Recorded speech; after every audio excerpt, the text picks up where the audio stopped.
talked to him the other day. Okay. Hey, what's up? How are What's you? going on? Good to see you. Good to see Yeah, you. I know. Good to see you. Yes, likewise. Cutting something down this morning? Late last night. Ah, you got Airbnb?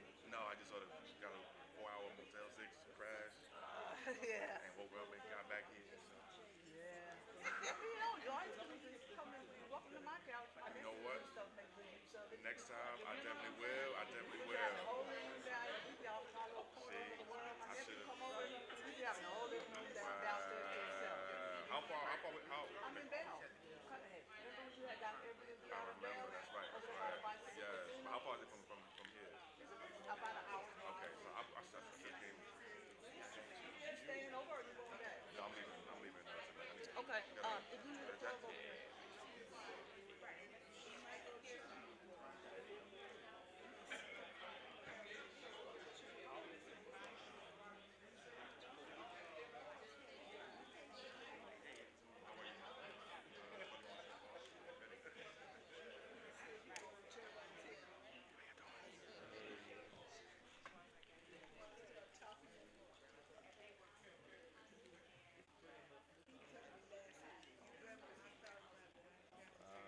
turn this ringer off. I want to make sure that y'all got the. I'm looking at my links that I posted for the live stream. They don't Okay. seem to be showing. I don't know. Okay. I want to make sure that that should be it. I don't know why it's saying it's not. It's not on.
let's give the Lord a big hand praise.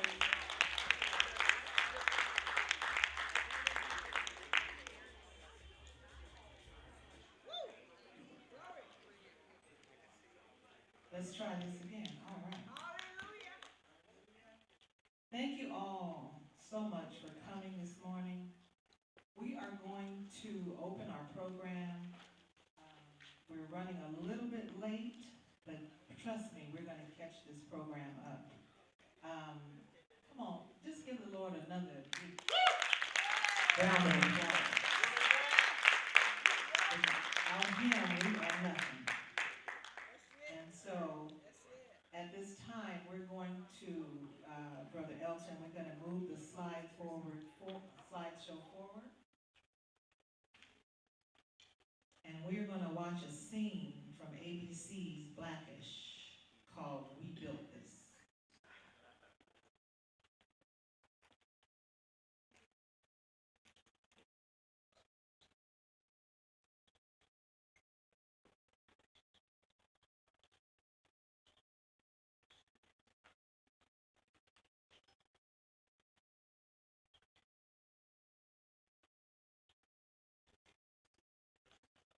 Brother Elton? Elton Spears. That Elton.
by now we need to understand that we built this. Do we understand the meaning of that video? Let me hear a hand clap again. The nature of that video, and at this time, we're going to call on Pastor Dale Evans to take us before the throne. I'm sorry. Minister, Reverend Dr. Dale Evans.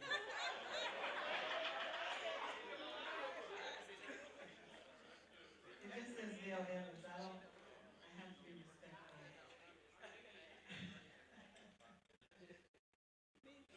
That's what you look like to me.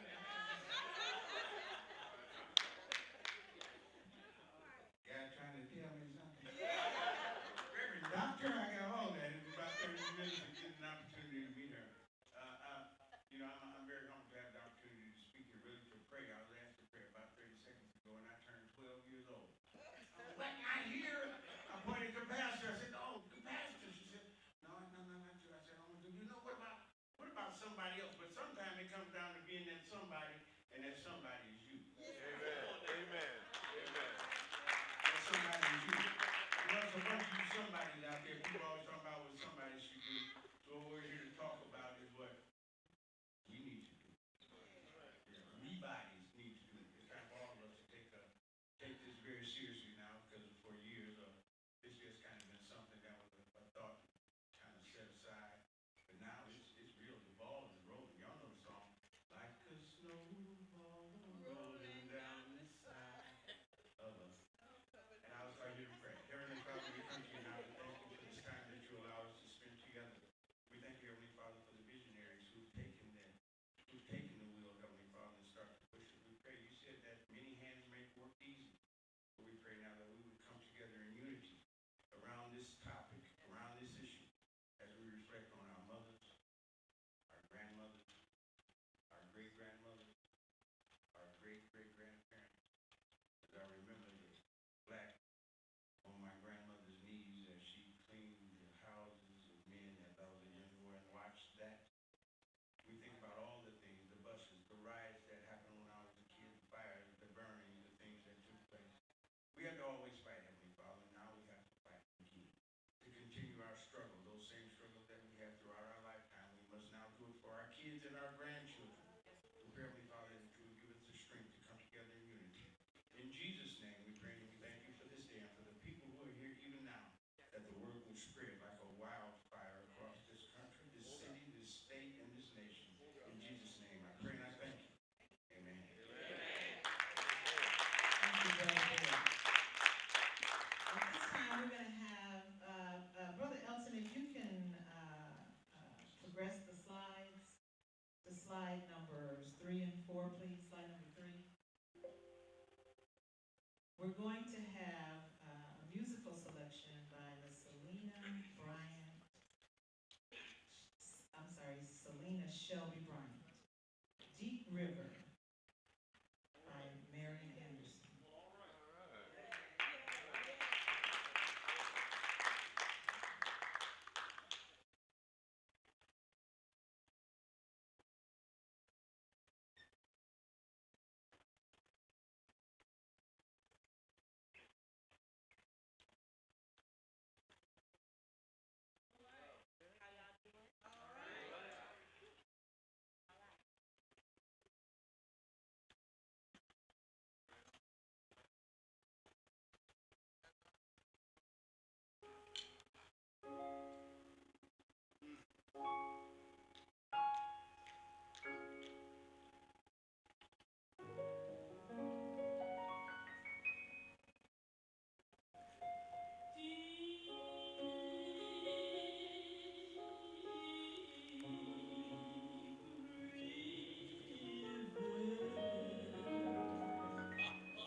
CJEC and co-chair of LEAP, both grassroots lineage-based reparations organizations that seek to advance and empower Black Americans through political advocacy. Ladies and gentlemen, Ms. Tiffany Quarles. Please advance the slide. Slide number 6.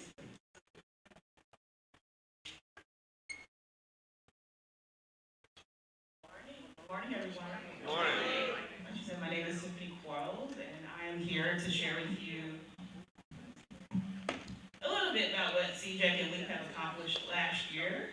First of all, I just want to thank you all for hosting me. It's always great to be in the house of the Lord. I'm so happy to be able to talk about this with the church. I grew up in the church, so I understand the importance in our lives, the role that the church has played in our lives. So I'm here just to share with you a little bit about what we accomplished, just to help you understand what it took for us to get this far and to help you understand what we have to do next. So next slide, please.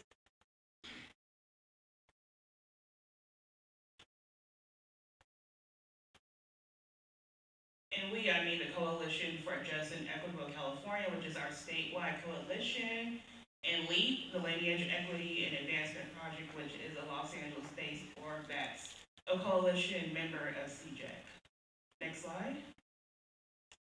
So these are just some of the highlights that I'm going to discuss today about some of the things that we've accomplished when it comes to California reparations.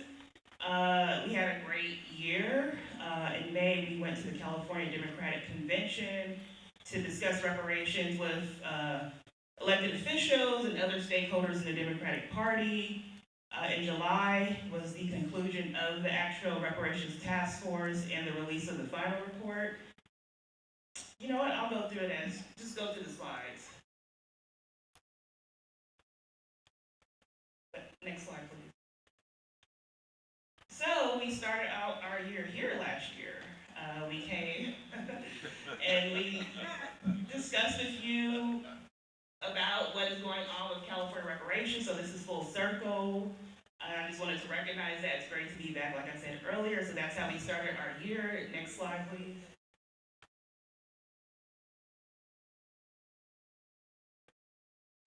And the biggest highlight of 2023, like I said, was the release of the final report. The California Reparations Task Force started at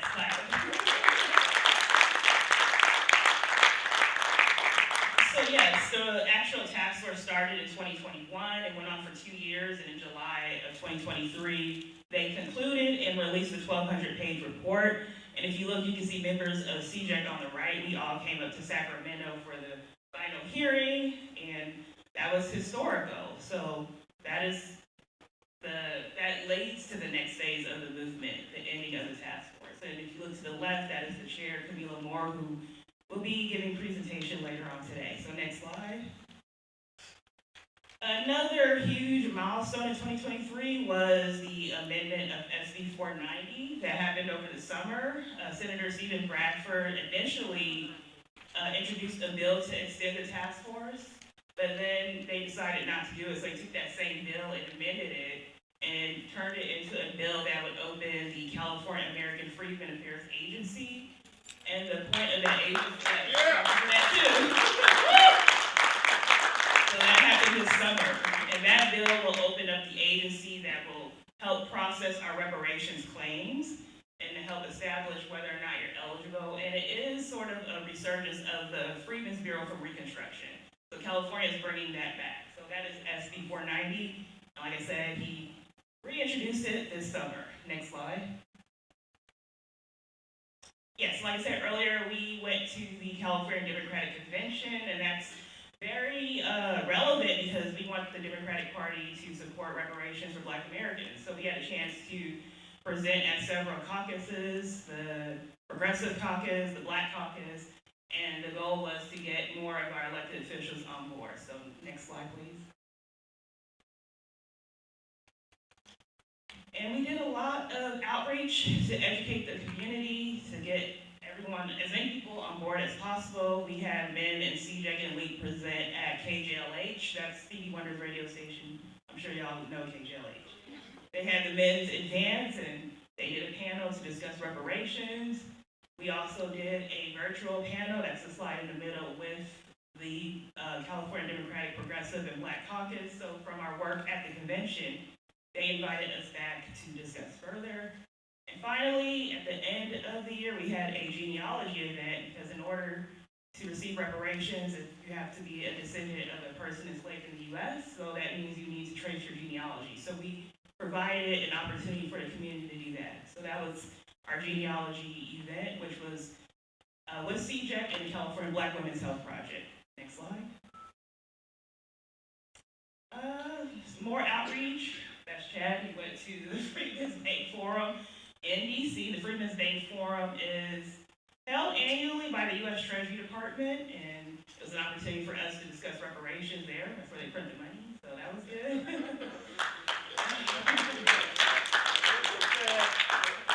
We did a lot of outreach. That's at the New Frontier, the middle slide is the New Frontier Democratic Club, which is the oldest Black Democratic club in the state of California. We've been able to get them on board to support our work. And at the end, that's Chris with Dominique DePrima. She is a DJ on KBLA, which is a Black-owned radio station in LA, owned by Tavis Smiley. We've been using the media to educate the community. So next slide.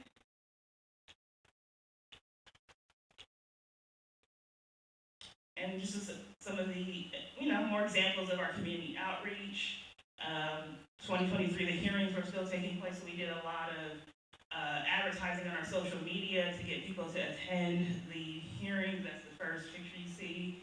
And since the release of the final report, CJEC has been holding live readings. It's 1,200 pages. It's a lot. So people from our group and volunteers have been reading each chapter that you can find on YouTube. And once again, it's just a tool we use to bring people up to speed as to what's going on and to educate and inform. So yeah, these are just other, events we did in the community to help get as many Black folk in LA, surrounding areas, up to speed as to what's going on. Next slide. More outreach. We are out in the community. We've also, we do a lot of community, as a group, we do a lot of team building exercises, so this is just more pictures of us out and about. Next slide, please. And Lineage, Equity, and Advancement Project, we rebranded this year. So this is our new logo. Just wanted to share that with y'all. Next slide.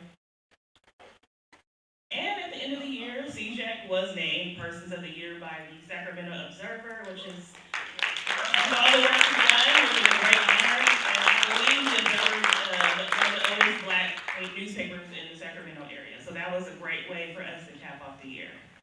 Next slide. That's it. A lot of great things, a lot of accomplishments this year, and we are here today to just talk about the next phase of the movement. So thank you for hosting me, and that concludes my presentation.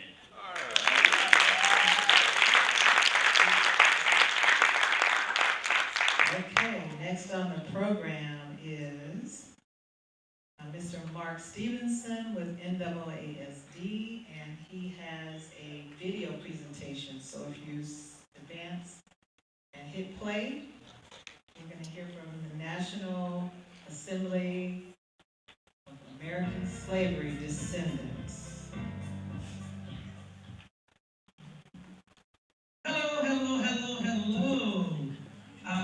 My name is Mark Stevenson, and I will be presenting on behalf of NAASD. I just want to thank Loveland Church, Pastor Chuck Singleton, and First Lady Charlotte Singleton for inviting us. I'd also like to thank Juanito Watson and the National Volunteer Council on Freedmen Affairs for hosting the second annual Interfaith Leaders Reparations Summit.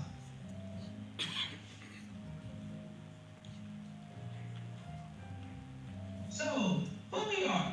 So, NAASD is a 501c3. Our primary focus is reparations for descendants of persons enslaved in the United States. And as a nonprofit, we lean on educating people to advocate from where they are by teaching political sciences and creating cultural immersion experiences.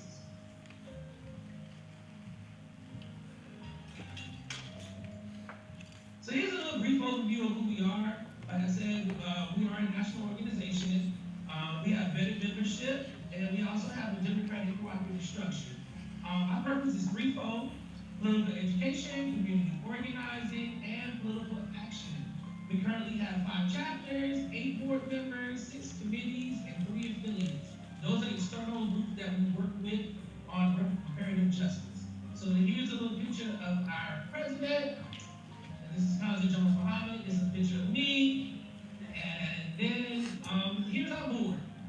So KJ is our president. She's a visionary. She's also the chair of the Los Angeles Reparations Commission, appointed by former Mayor Eric Garcetti. She's a business manager by day and a powerful reparationist of all time, all the time, any time of the day. She's a powerful reparationist. So, like I said, I'm the vice president of NAASD. Currently, I'm the director, diversity, equity, and inclusion with Jacob Gordon Chase. I'm also a retired veteran of the U.S. Navy for 20 years. Civically, I'm involved with the Columbus chapter of the NAACP, as well as Kappa Alpha Psi Fraternity Incorporated. Our board spans across the country from California to Maryland and from Ohio to Texas. So for the purposes of this presentation, our advocacy is specific to only American freedmen. And we define that as a person having origin in the United States with ancestors historically classified as African, Negro, Black, or colored, who were either born free or enslaved in the United States and emancipated nationally in 1865 by the 13th Amendment of the U.S. Constitution. So in order for reparations to work, it's going to take a collective effort. It is our collective responsibility, and that is why we are here today. We hope that you will activate where you are and join this modern reparations movement. Many people talk about federal reparations. H.R. 40 legislation in relation to the Field Order 15. The 40 acres and a mule is most quoted by what is often left out in the Field Order 15. And it had mechanisms for both land ownership and self-governance, which is missing from our current political structure. NAASD wants to change our self-governance through legislation and advocacy. To do this, we need people across the country moving on the same accord, creating a Jericho effect, crumbling structural and systemic walls that do not serve us. You're also going to hear about 5 pillars of reparations from the UN or the United Nations. Those 5 pillars are secession, compensation, restitution, satisfaction, and rehabilitation. We have created a Repair Act, which is our presidential priorities. We've called on President Biden to utilize his presidential executive order on 12 different policy memos for American freedmen. Repair, as far as the Repair Act is concerned, is an acronym that stands for reconciliation, equity, protections, atonement, investment, remuneration. We have incorporated the UN principles, and we will be publishing and teaching on this policy so that people like you can tell your legislators, this is what we want to prepare ourselves, and this will also give you a blueprint. So I'm going to go through this kind of briefly. These are some of the things and the reason why we're doing what we're doing. You see, 1870 to 1920, there were about 4 million freedmen in the country, and then right about that same time, 26 million ethnic Europeans were allowed to immigrate into the country, and that was on purpose to dilute the black voting power. In 1919, we had the Red Summer, which was returning World War I veterans, freedmen veterans, who came back home and were facing racial terror in 28 American cities. We also had the ex-slave pensions movement, which was spearheaded by Callie House and Isaiah Dickinson. We had the Great Migration, which we saw from 1916 to 1970, where American freedmen in the South moved to the Midwest, the North, and the out west in California to escape the terrorism that they were facing back in the South. In 1935, we had the Social Security Act, which excluded agricultural and domestic workers, mostly who were freedmen. And then we also had the Visceral Act in 1942, which was an act where the United States negotiated with Mexico to bring in farm workers. This was done to undermine the newly formed freedmen labor unions. And then from 1954 to 1968, we had the Civil Rights Act. And then now we fast forward to 1989 to the present, where we are right now in the modern reparations movement. So this Citizens for Reparations Ventures is an organization that funded NAASD from 2022 and 2023. However, in 2024, their funding criteria changed to include language that said, we won't fund groups that ideologically believe that Black people who do not descend from enslaved people in the United States are not deserving of any form of reparations. Reparation Ventures has created a 10-year funding plan with the intentions to exclude lineage-based reparations advocacy organizations. A handful of their advisors that helped Reparation Ventures develop this 10-year funding plan also sat on the board of another organization, the Colonizer Left, which was led by Edward Venezuela. Those advisors lived up to their promise.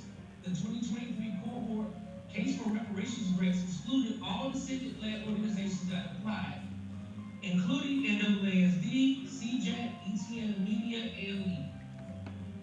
So here we are, our 5 years, and I just want to kind of highlight this very, very briefly.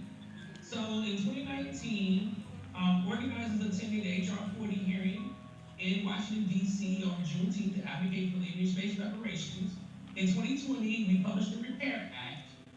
In 2022, NAASD hosted its inaugural Reparations Summit entitled Where Do We Go From Here? Impacting Our Future. And that was hosted at the National Center for Civil and Human Rights in America in Atlanta. Speakers were John Tetsuhishi, the author of Redress. We had Dr. Shirley Weber, who is the California Secretary of State and the sponsor of AB 3121.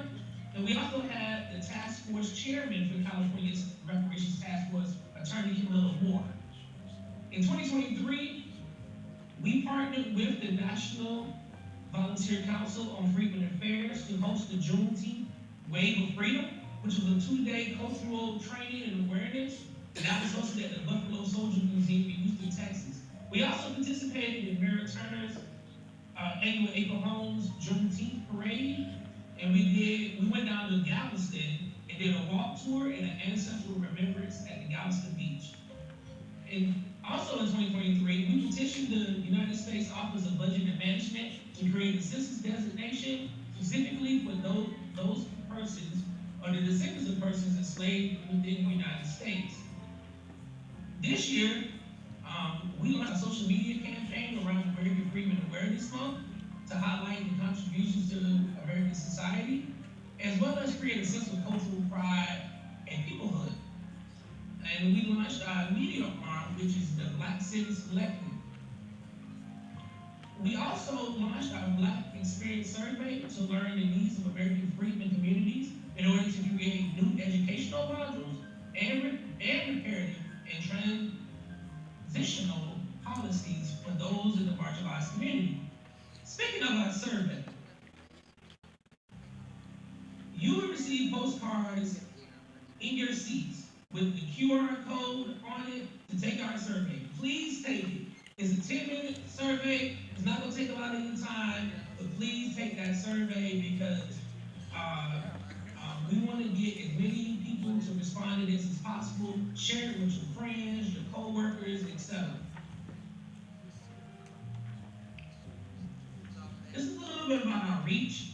You see, we've been all over the country. We, from the south to the north, the east, and the west. We have been all around. And these are some of the national outreach that we've done. These are some of the campaigns that we've worked on. These are some of the organizations that we have worked with. These are some of the municipalities that we currently are working in. And this is some of the media highlights that we have. These are some of the media arms that have covered us. So what can you do? Well, while in Jackson, Mississippi, right, we came upon this law on the tour. Mississippi has always been at the heart of the civil rights movement. It is where the beloved David Evers was brutally taken away from his family and from his work that changed the very trajectory of this nation. We have incorporated this message into our work as we move forward. So what can you do? Change the world from where you're standing. Advocate where you are. And if you want to keep engaged with us, this is our social media. Everything is at NAASD or so NAASD.org. Thank you very much. And many of the speakers today have been or are current leadership and members of our organization. Today, we ask that you consider joining NAASD in our advocacy for federal reparations. Visit our website where you can take our Black Experience Survey or where you can make a financial contribution to our organization because our work is under a very, very real vicious attack. We also have some very cool swag celebrating Lady Liberty. To Pastor Chuck Singleton and First Lady Charlotte Singleton, I just want to say thank you for allowing us to be a part of your ministry for a second year. And to Nita Watson, our co-treasurer, thank you for your dedication to the national advocacy for reparations. Peace, love, and reparations to all. Thank you. Thank you so much. Thank you so much. As you can see, the organizations that are assembled here today have put in some serious work in this movement, and the best is yet to come. Amen. Chad Brown.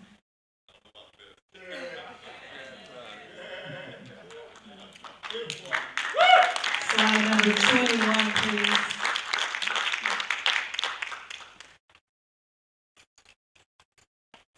Chad Brown is a reparationist, an advocate, and sits on the advisory board of LEAP, and co-hosts a monthly podcast entitled Politics in Black that tackles issues pertinent to the American community and the national reparations movement.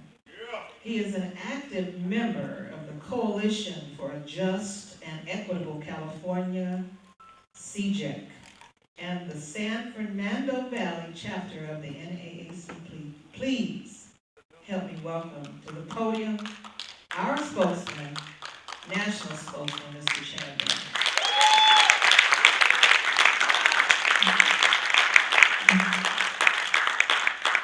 Good morning, good morning. Oh, we're going to try that again. I'm in church on a Saturday. Good morning, good morning. Good morning. That's more like it, that's more like it. And happy Black History Month. Happy Freedom History Month. So you heard Tiffany Quarles earlier. She said we started last year here in Loveland Church. And I couldn't be happier to be back this year to give you an update on what we talked about last year. And so I also want to thank Pastor Chuck, First Lady Singleton. I want to thank you for once again having us back. Ms. Nita Watson for once again facilitating and putting on this terrific event. So as she so graciously said in my introduction, my name is Chad Brown. I am with the Coalition for a Just and Equitable California and also with the Lineage, Equity, and Advancement Project here in Los Angeles. And I think they lost their mind because they made me the national spokesperson. So we'll see how that works out. But as I said, we were here last February and we're back here again this February. And next slide, please. The very first thing I have to do is next slide, please. Last time I was here, I told y'all about my grandmother who used to wake me up on Sunday mornings, making sure that I made it to the Sunday service. Today is her birthday. So she was born February 24th, 1909 in Meehan Junction, Mississippi. This is the woman that raised me. And I don't know if you can tell by that picture, but that's a bad lady. Triple OG, as we say. But I had to wish her a happy birthday. Anytime I get to uplift her name in this movement, it is an honor for me, it is a pleasure for me. But this is who raised me, this is who taught me about community, this is who taught me who I am and why I'm standing in front of you here today. So thank you, Grandma. Next slide. So today I'm going to talk to you about a new bill that we have moving through the California State Legislature that was introduced by Chris Holden. It's AB 2089, and that's building on some work that we did last year to get a bill passed into law in SB 189, Section 14. And each of these bills are talking about disaggregation of data. And so when I was here last time, and if you were here last time, you'll see a lot of the same slides because, you know, I feel like it was good information, so I'm gonna repeat it. So I started last time with this, the definition of disaggregate. And so that beautiful woman that you saw on the previous slide, my grandmother and my mother, they used to tell me, if you ever want to understand something, go get the dictionary and define it. And that's where you start. And so I don't know how many of y'all grew up with, you know, Webster's dictionaries everywhere and encyclopedias, but that was my childhood. So I still hold to that to this day. So I start here with the definition, the dictionary definition of disaggregate, because we need to understand what we're talking about if we're going to make this work. So the first thing we notice is disaggregate is a verb. Everybody know verbs mean action, right? So we have to take some action here. But it means to separate an aggregate or mass into its component parts. Now, I'm looking around this room, and there's a bunch of smart people in this room, so I know we understand what disaggregate means, to separate an aggregate or mass into its component parts. But what are we talking about when we're talking about that aggregate or that mass that we need to separate?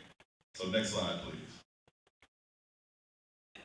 The very first thing I want to start with is Directive 15 from the Federal Office of Management and Budget.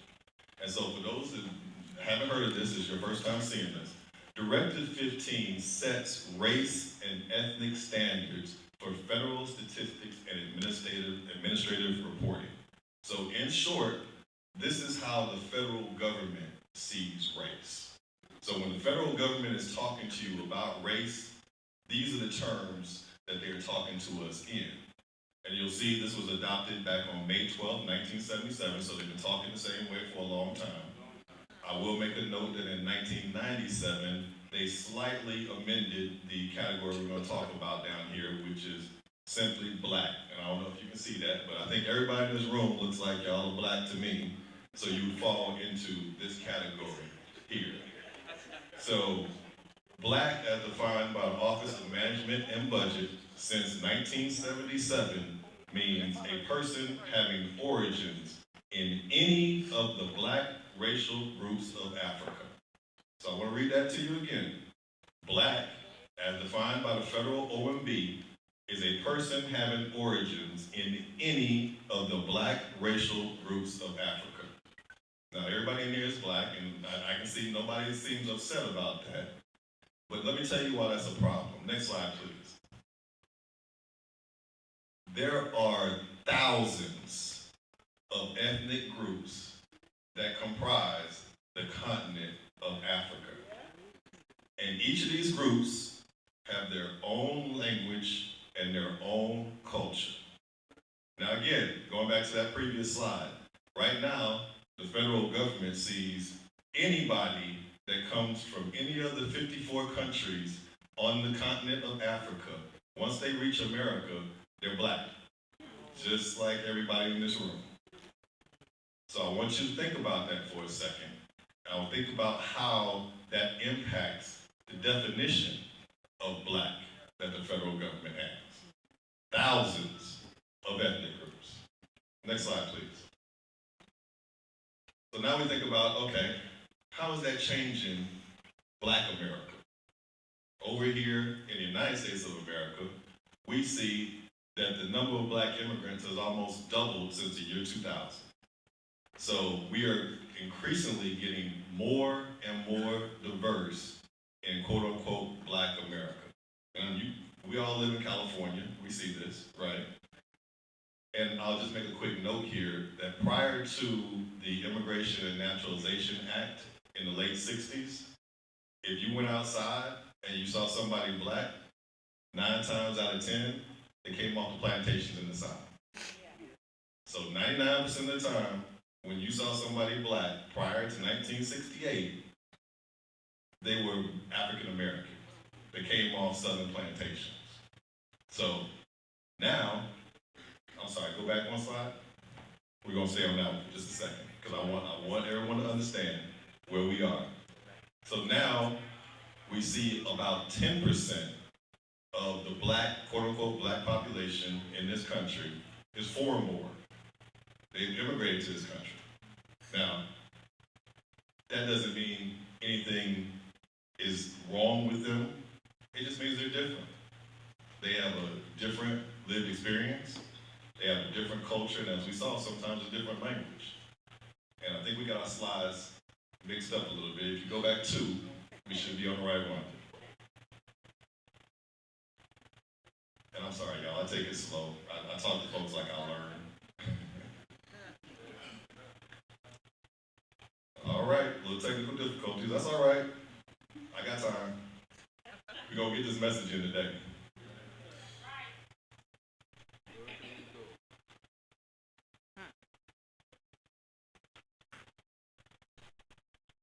Those are some wonderful slides, by the way, from earlier.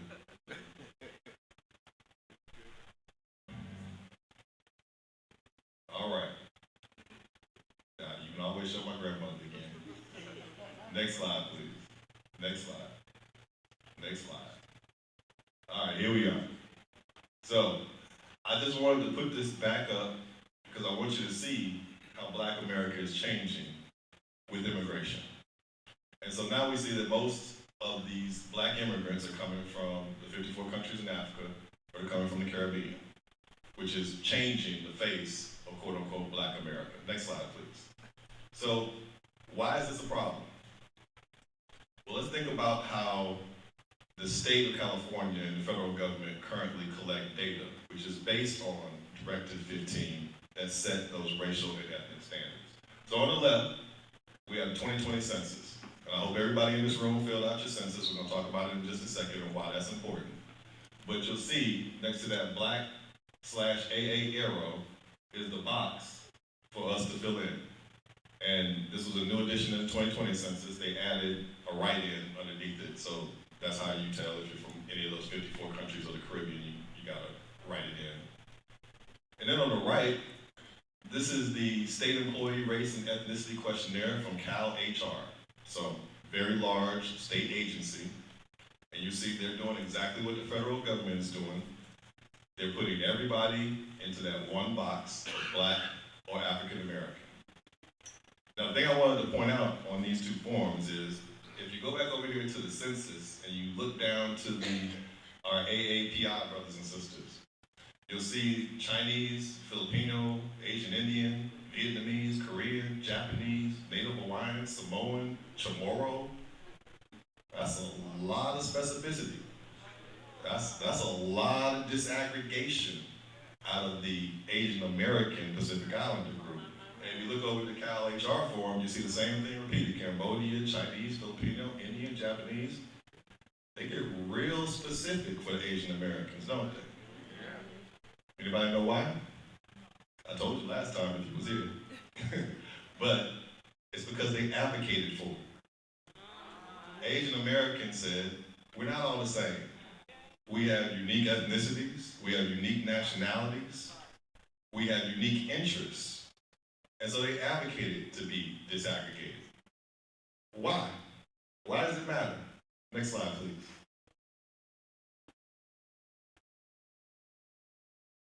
It matters because there's money attached to it. Think about that again. It matters because there's money attached to it. So census results help determine how hundreds of billions of dollars in federal funding, including grants and support to states, counties, and communities, are spent every year for the next decade. So the results of that 2020 census, they're determining how hundreds of billions of dollars in federal funding get allocated every year until 2030.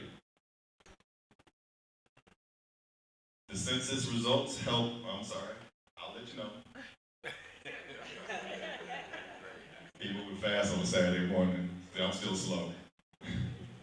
Go back one for me, please.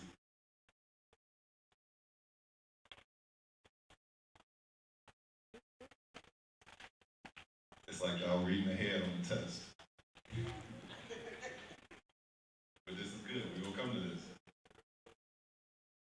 Can we back up one slide? Because that bottom part is really important.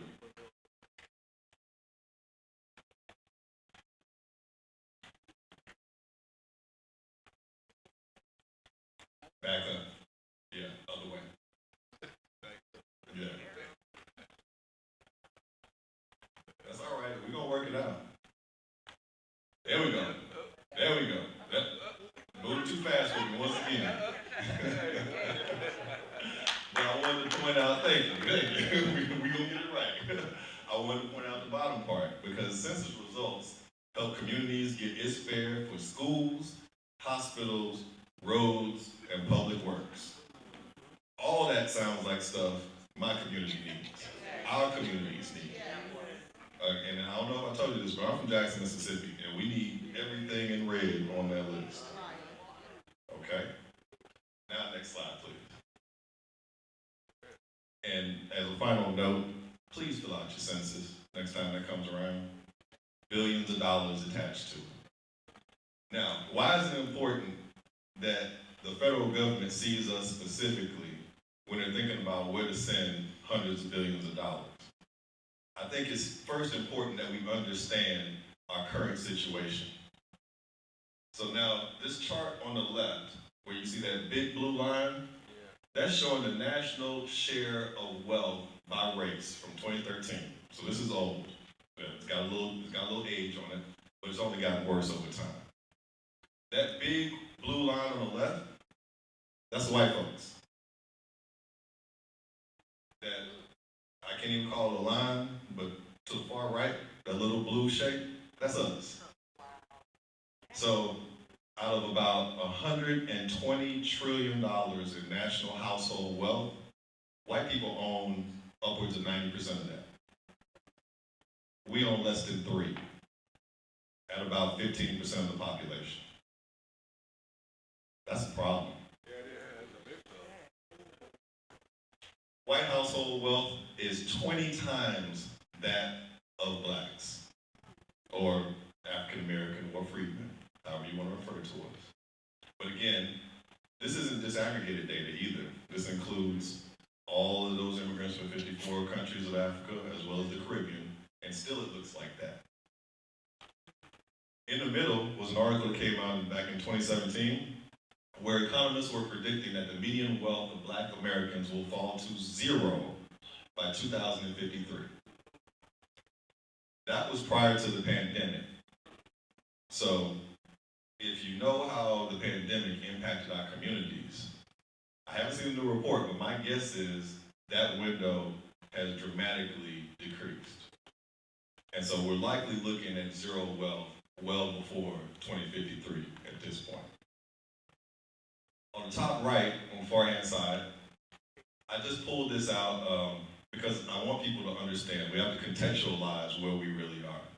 And so what we see here, and this is looking at education and wealth. And so, we hear that, you go to a good school, get a good job, you'll be all right, right? Well, what this shows us is that a white head of household who dropped out of college has more wealth than a black head of household with a college degree. I'm sorry, dropped out of high school. A white head of household that dropped out of high school has more wealth than a black head of household with a college degree. You can't educate yourself out of the wealth gap. And we have to understand this. We have to understand where we really are economically in this country. And that is at the bottom, collectively. You can't find a metric where we are not at the bottom. And as you heard in the very beginning today, we built this country. We've been here since before there was a country. Being at the bottom, that's not our fault, but it's also not an accident. We gotta understand what's being done. Next slide, please.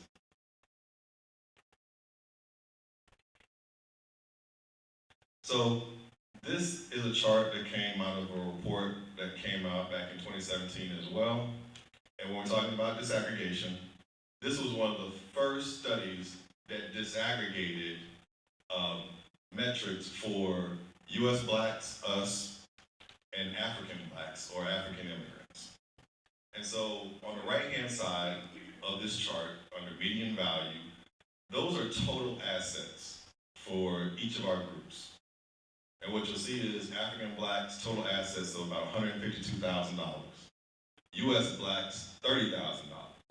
Okay? That's a gap. I'd rather have the 152. I don't know about y'all.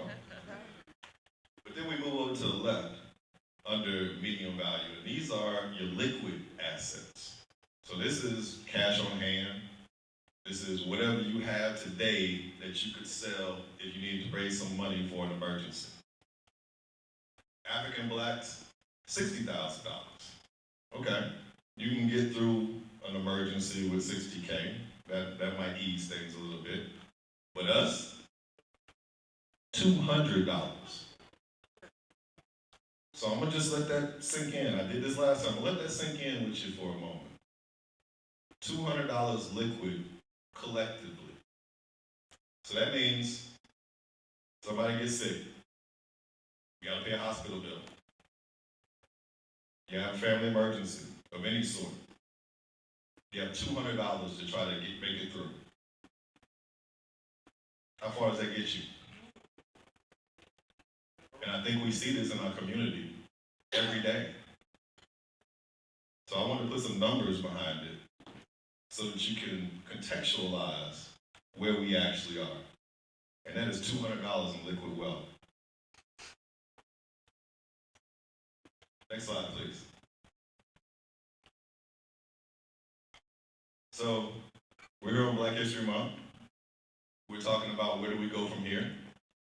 This is a quote I like to put up anytime I'm speaking because I think Dr. King told us where we need to go. This is from his final book, Where Do We Go From Here, Chaos or Community. This is the one he wrote right before he was assassinated. And in this, he talks about the uniqueness of being a descendant of persons who were enslaved in the United States, freedmen, African American. And he writes, every man must ultimately confront the question, who am I? And seek to answer it honestly. Who are we? We are the descendants of slaves. We are the offspring of noble men and women who were kidnapped from the native land and chained in ships like beasts. But we are also Americans. Abused and scorned though we may be, our destiny is tied up with the destiny of America. In spite of the psychological appeals of identification with Africa, the Negro must face the fact that America is now his home, a home that he helped build through blood, sweat, and tears. Again, that was 1968. Dr. King had a very clear understanding of who we are. He had a very clear understanding of what we needed to do, that we needed to advocate to get ourselves out of the position that we find ourselves in. Next slide, please.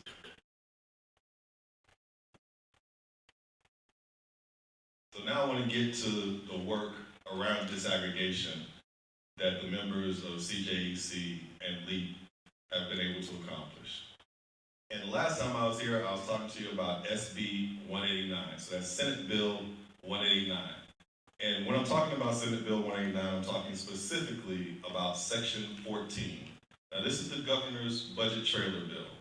And this is language that the advocates of CJEC and LEAP authored that made its way into the governor's budget trailer bill.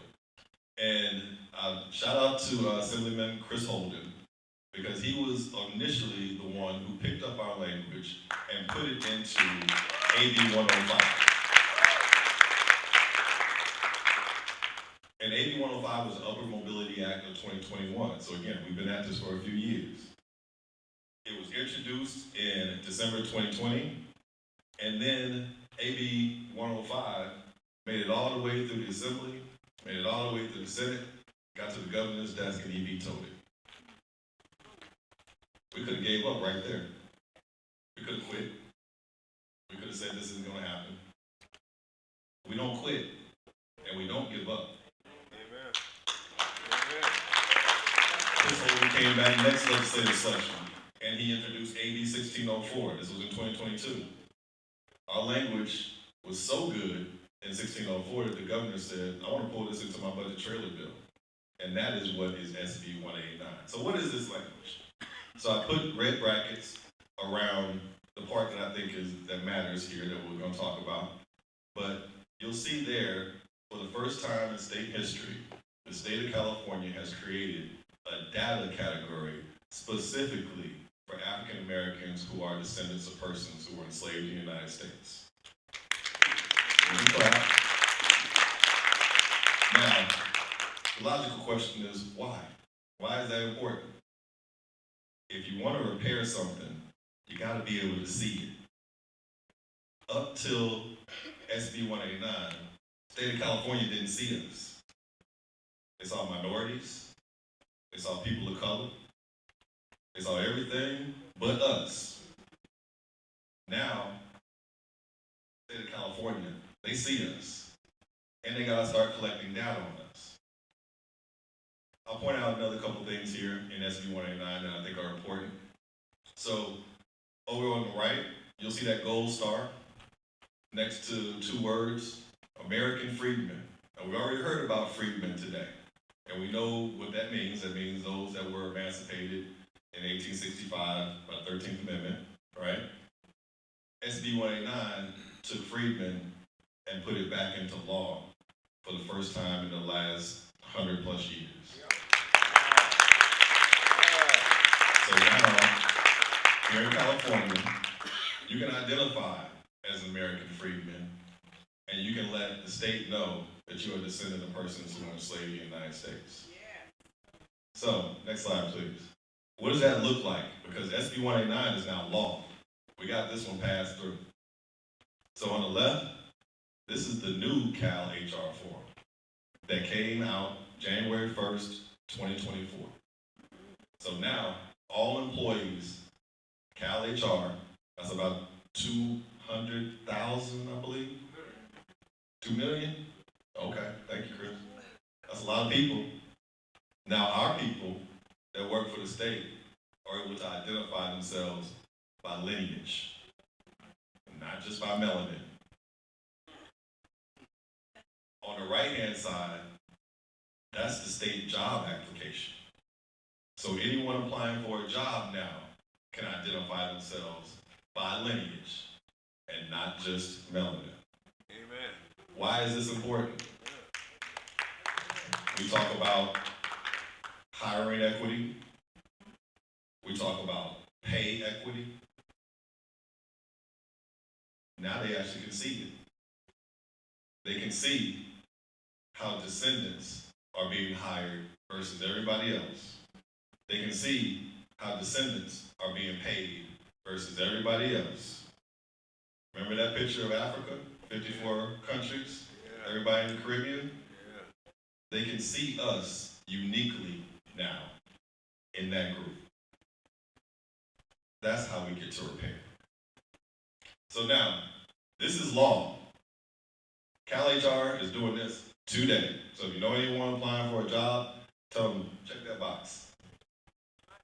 If you know anybody currently working for the state, tell them to request a new ethnic questionnaire so they can check that box. Okay. Now, so that's SB 189. That was the Cal HR, all California state agencies. We didn't stop there. So where are we going next? Next slide, please.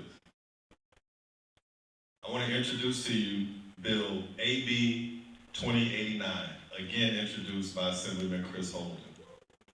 Bill AB 2089 will take SB 189 data collection standards and it expands it to all 482 cities and 50 plus counties within the state of California.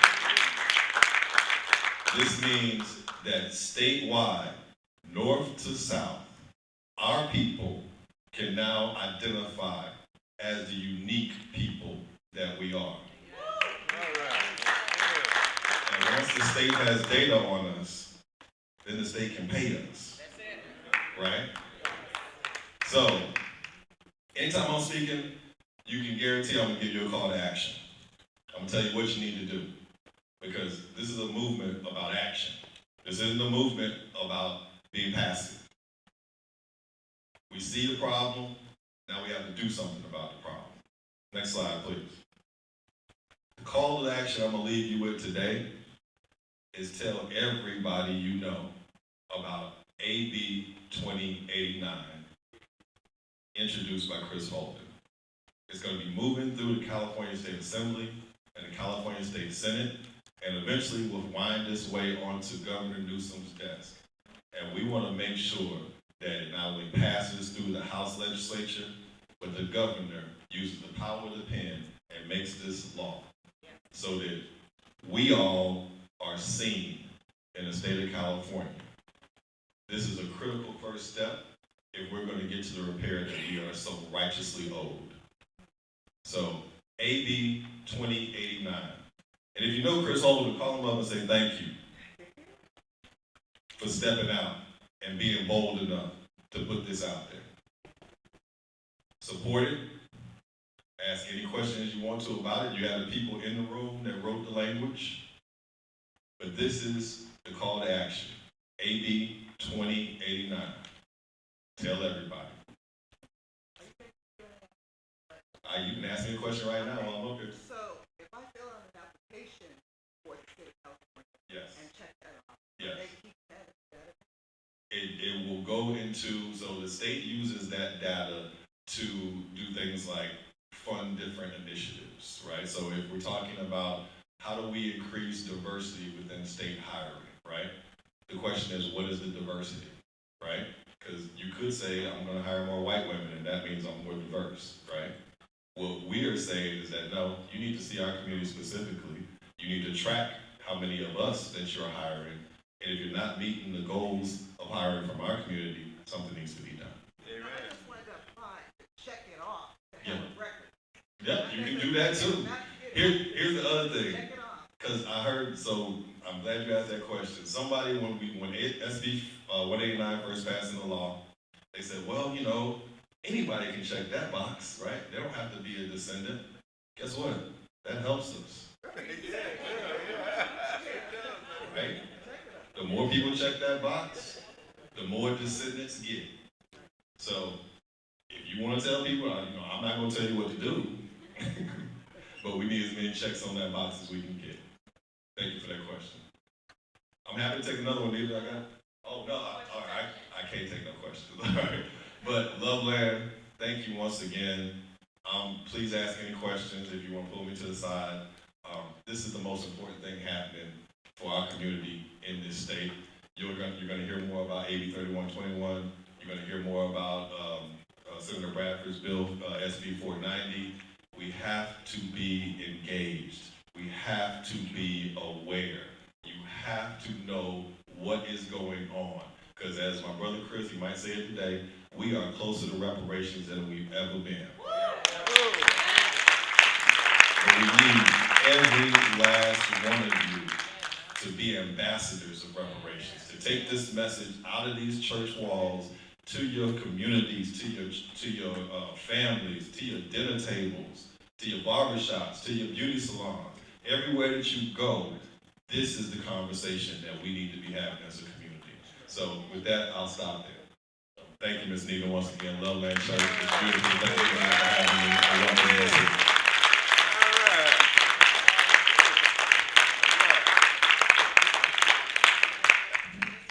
Brown,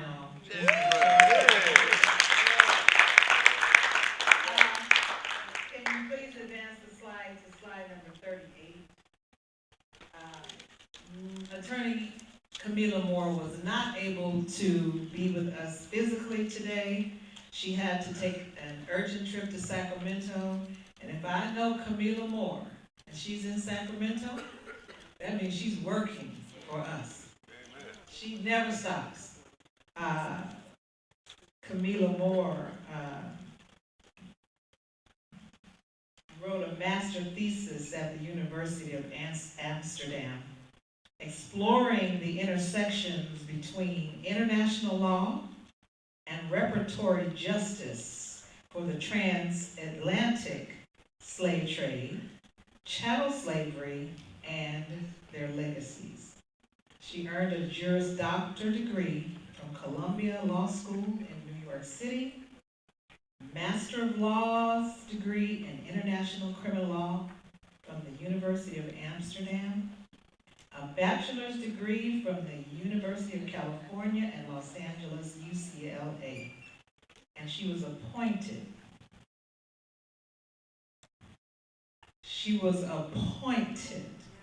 not by what's written here, the California Reparations Task Force in 2021. No.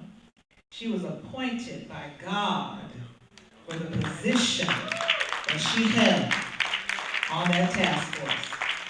So with no further ado, she wasn't able to be here physically, but I want you all to see her closing remarks at the last listening session of the task force on June 29th, 2023, and also on June 29th, 2023, the SCOTUS struck down affirmative action the same day. And one of these days, we're going to get into that. That's not my field of expertise, but it's going to be somebody that we run across that is going to be able to explain to us, because it's very, very convoluted. What did that mean when the SCOTUS struck down affirmative action? Okay? All right. You can run that video. Yeah, that one, right there.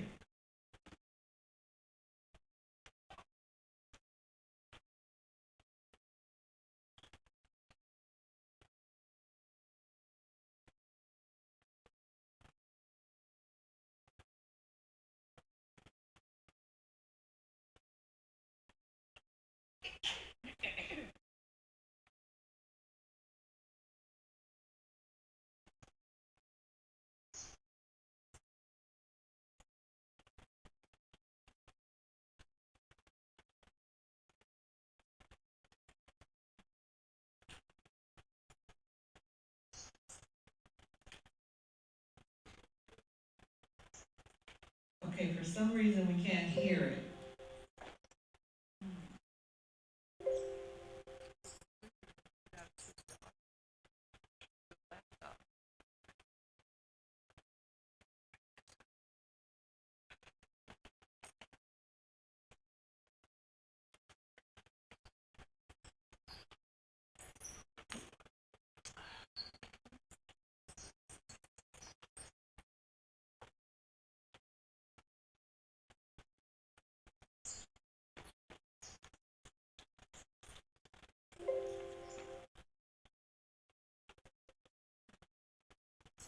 Brother Elton, let's try this, sir. If you could. No. We're going to share it now, but what we're going to do is we're going to start at the beginning and just let it run, and I'm going to run it from here.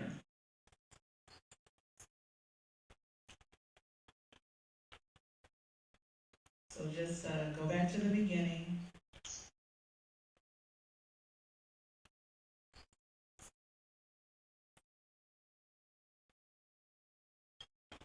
And we're going to start it at the same time. You ready? Are more personal in nature. I know there's a lot of people outside too, but I'll start my remarks now. Wolof, Bombana, Bambara, Nar, Moor, Pular, Fubi, Mandinga, Kisi, Conga,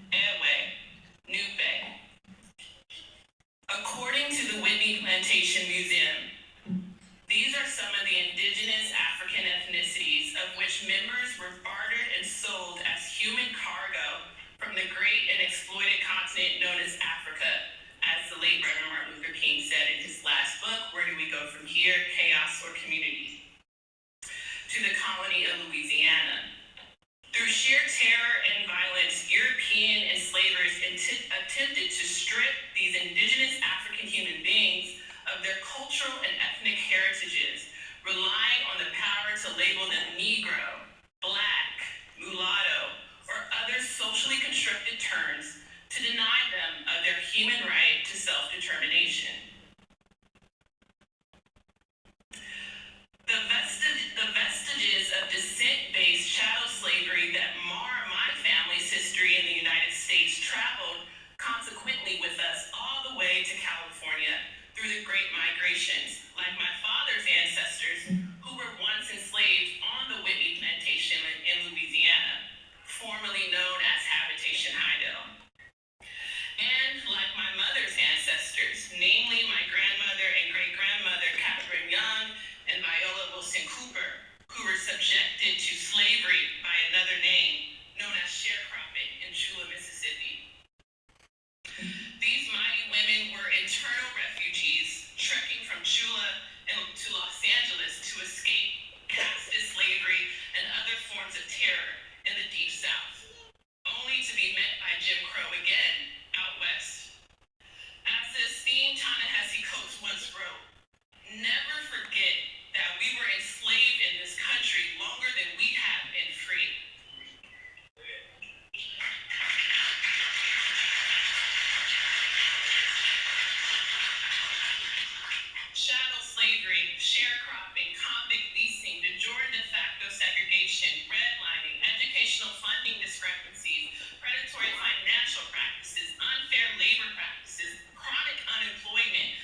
chance to see her delivering that speech, but you had to have been there to feel the power in that room that day.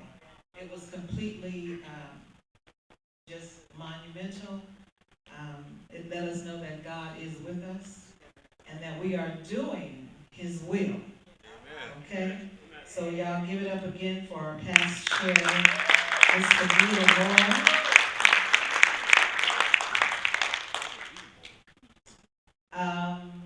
Next slide, please.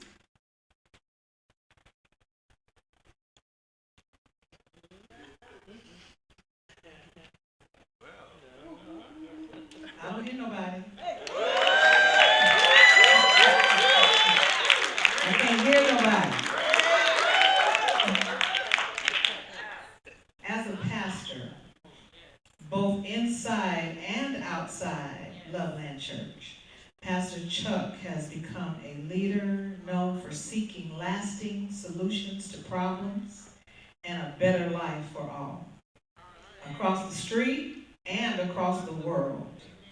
Through Loveland Church, Pastor Chuck has been privileged to train and disciple numerous men and women in ministry.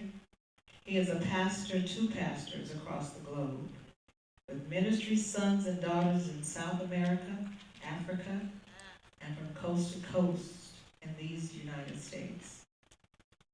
I've asked him to get up here and tell us today what the Bible says about reparations. I don't know about you, but I need to know what my Creator feels about the work that we are doing. So I want y'all to get on your feet and welcome the shepherd of this great house, Pastor Chuck.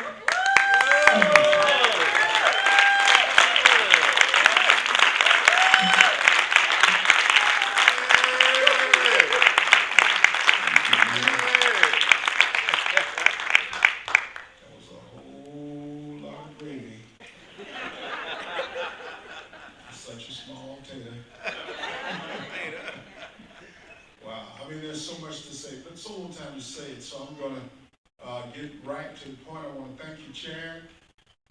Excellent job. What he didn't tell you is about Tougaloo.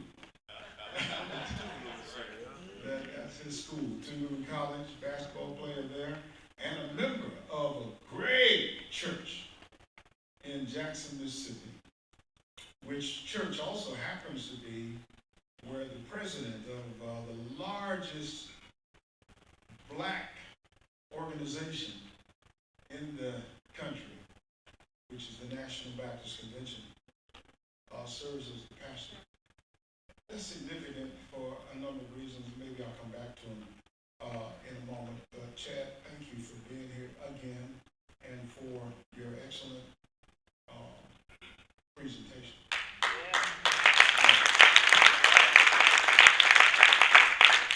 I always enjoy talking to this brother or listening to him talk because he's so down to earth. He's so real. Amen.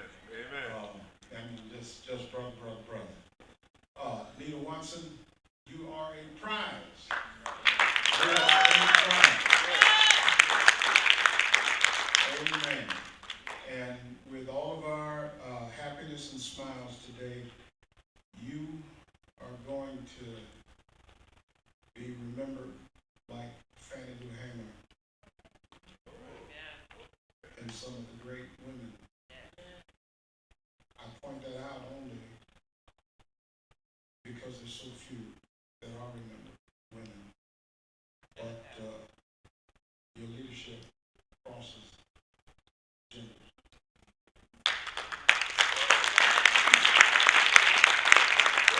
And don't forgive me if I take all of my 2 minutes that I've been allotted to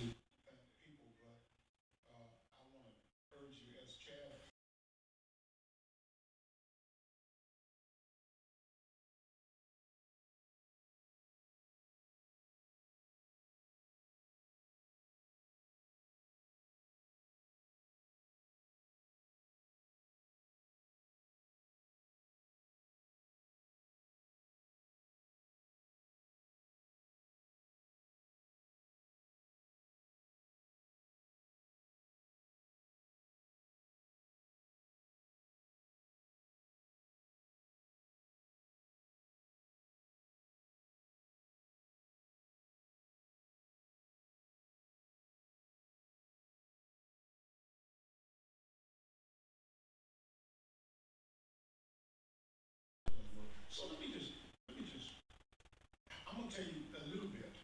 There's so much. There are, you may know this already. If you're a member of this church, you do. There are some 2,000 verses of scripture about justice. 2,000. And so there's so much that can be said. I saw when Attorney Moore was speaking, I saw Dr. Amos Brown, my good friend. He and I received a unique award at the same time at the Beverly Hilton Hotel 2 years ago. I have to stop and acknowledge one of my sons from Africa who is here. I see Dr. Kojo Summit. Would you just stand up?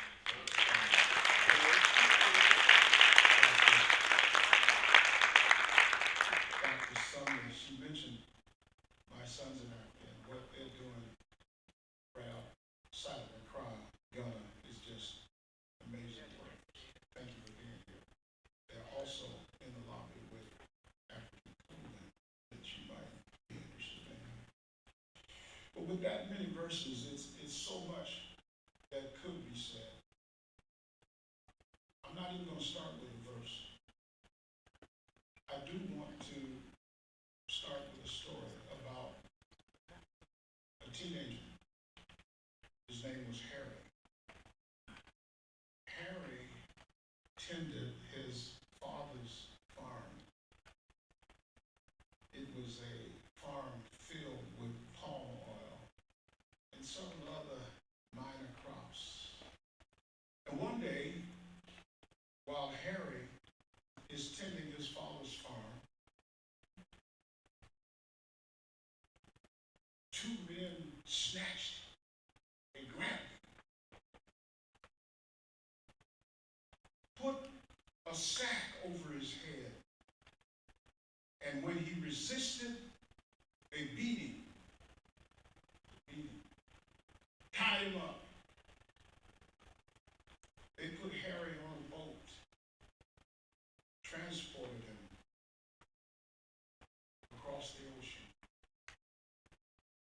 He landed in a place we call America. Harry was kidnapped. In a warehouse, he stayed for several weeks. Finally, being purchased by a planter, you know by now that Harry had become enslaved. That planter took him to one of his many farms and worked him. But Harry was a teenager and, of course, a man. He wanted to be free as a man. He wanted to see his mama as a teenager. I'm going to fix this all together. All right. And so,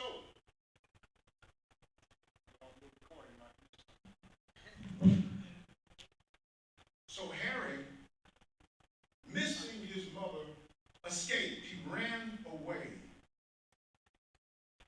And when he did, he stayed free for several weeks, but then eventually, because the slave holder put out a bounty on him, he was captured and brought back to the farm, beaten mercilessly, and told, if you ever do that again, I might just kill you. But Harry couldn't resist. He couldn't resist it. And 2 years later, y'all tell me how to operate this mic. But Yeah. We can't hear you on the live stream, that's why. Yeah. He escaped again. And having escaped, he was caught again. Back to the farm he was taken and wounded. This time, we won't even bother beating you. If you run again, we're going to kill you. But Harry heard about a great opportunity. And that opportunity was to join the British Army. The War of Independence had begun and the American Revolution had started. Harry couldn't resist that. He signed up now as a 20-some-year-old with an offer made called the Philipsburg Proclamation. He joined the British Army. And they were making successes. You may not know this, you may not know this, but when the British were winning, they were letting the enslaved go free. But of course, as soon as America began to win, they brought them right back into slavery. So it's kind of hard to figure out how to celebrate the 4th of July.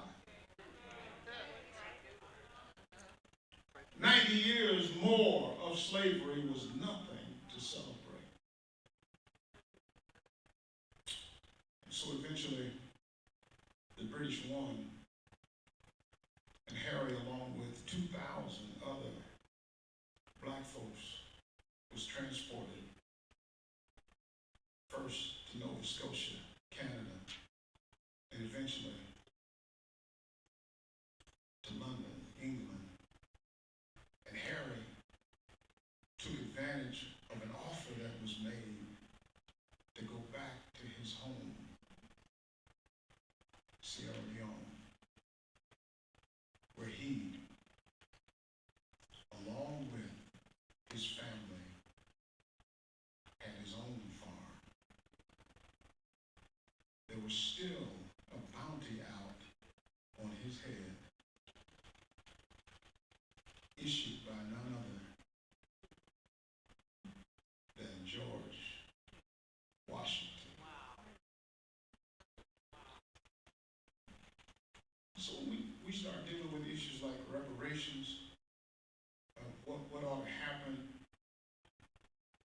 some of us, I'm talking about people who are black, are a little embarrassed to ask. I'm not trying, I'm like everybody else. Well, now, wait a minute. 400 years. 404. All right, 404. 100 million trillion tears.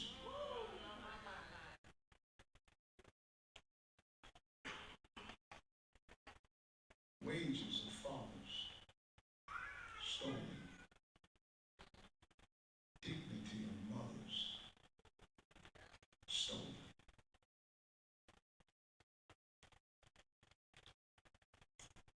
So what does the Bible say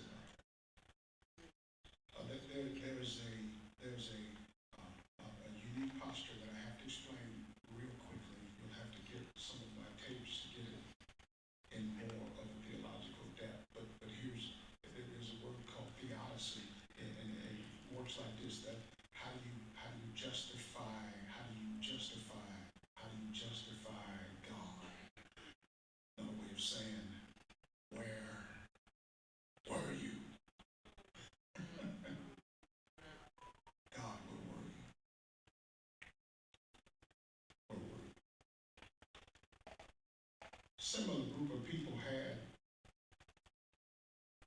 a similar amount of time in slavery. The Hebrews of the Old Testament, it is the strength from which our fathers preached in pulpits. Go down, Moses.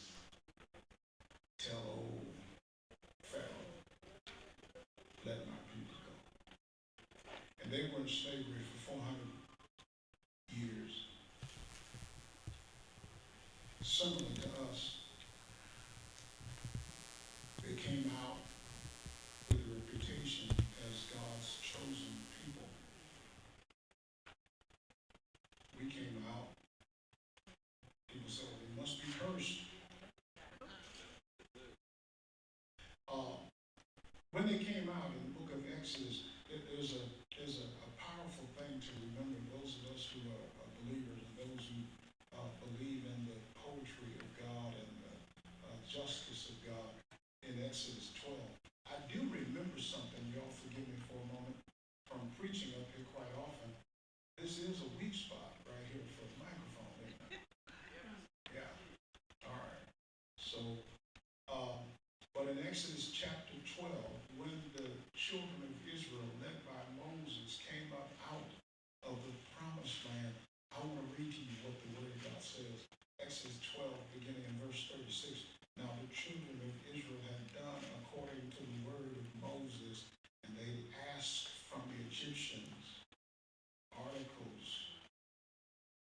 silver, articles of gold, clothing.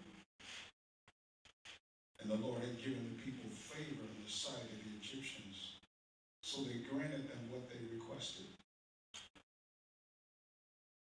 Thus, they plundered the Egyptians.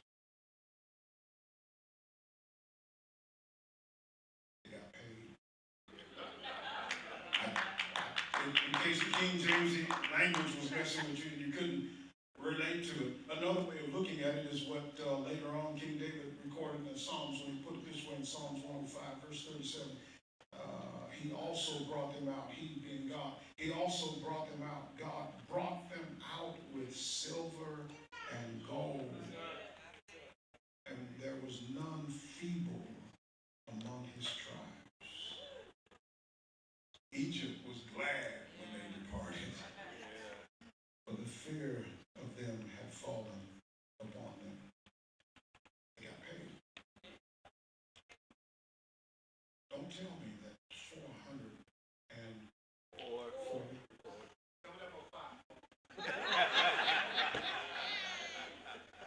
Don't tell me that don't matter. I heard a moderate newscaster talking about it. He was asked, well, don't you think something should happen with reparations? Oh, no. He didn't think anything needed to be paid. 440.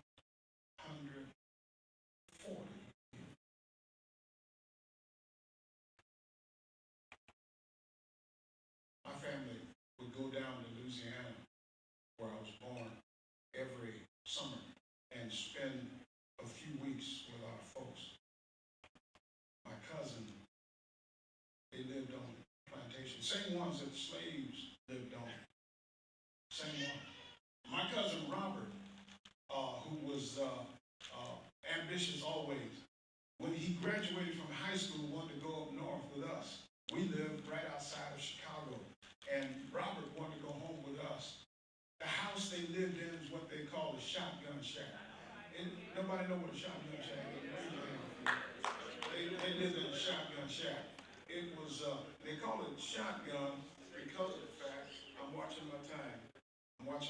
Shotgun shack was called shotgun because you could open the front door and the back door, fire your shotgun through the front door, and it would exit the back door without hitting the thing.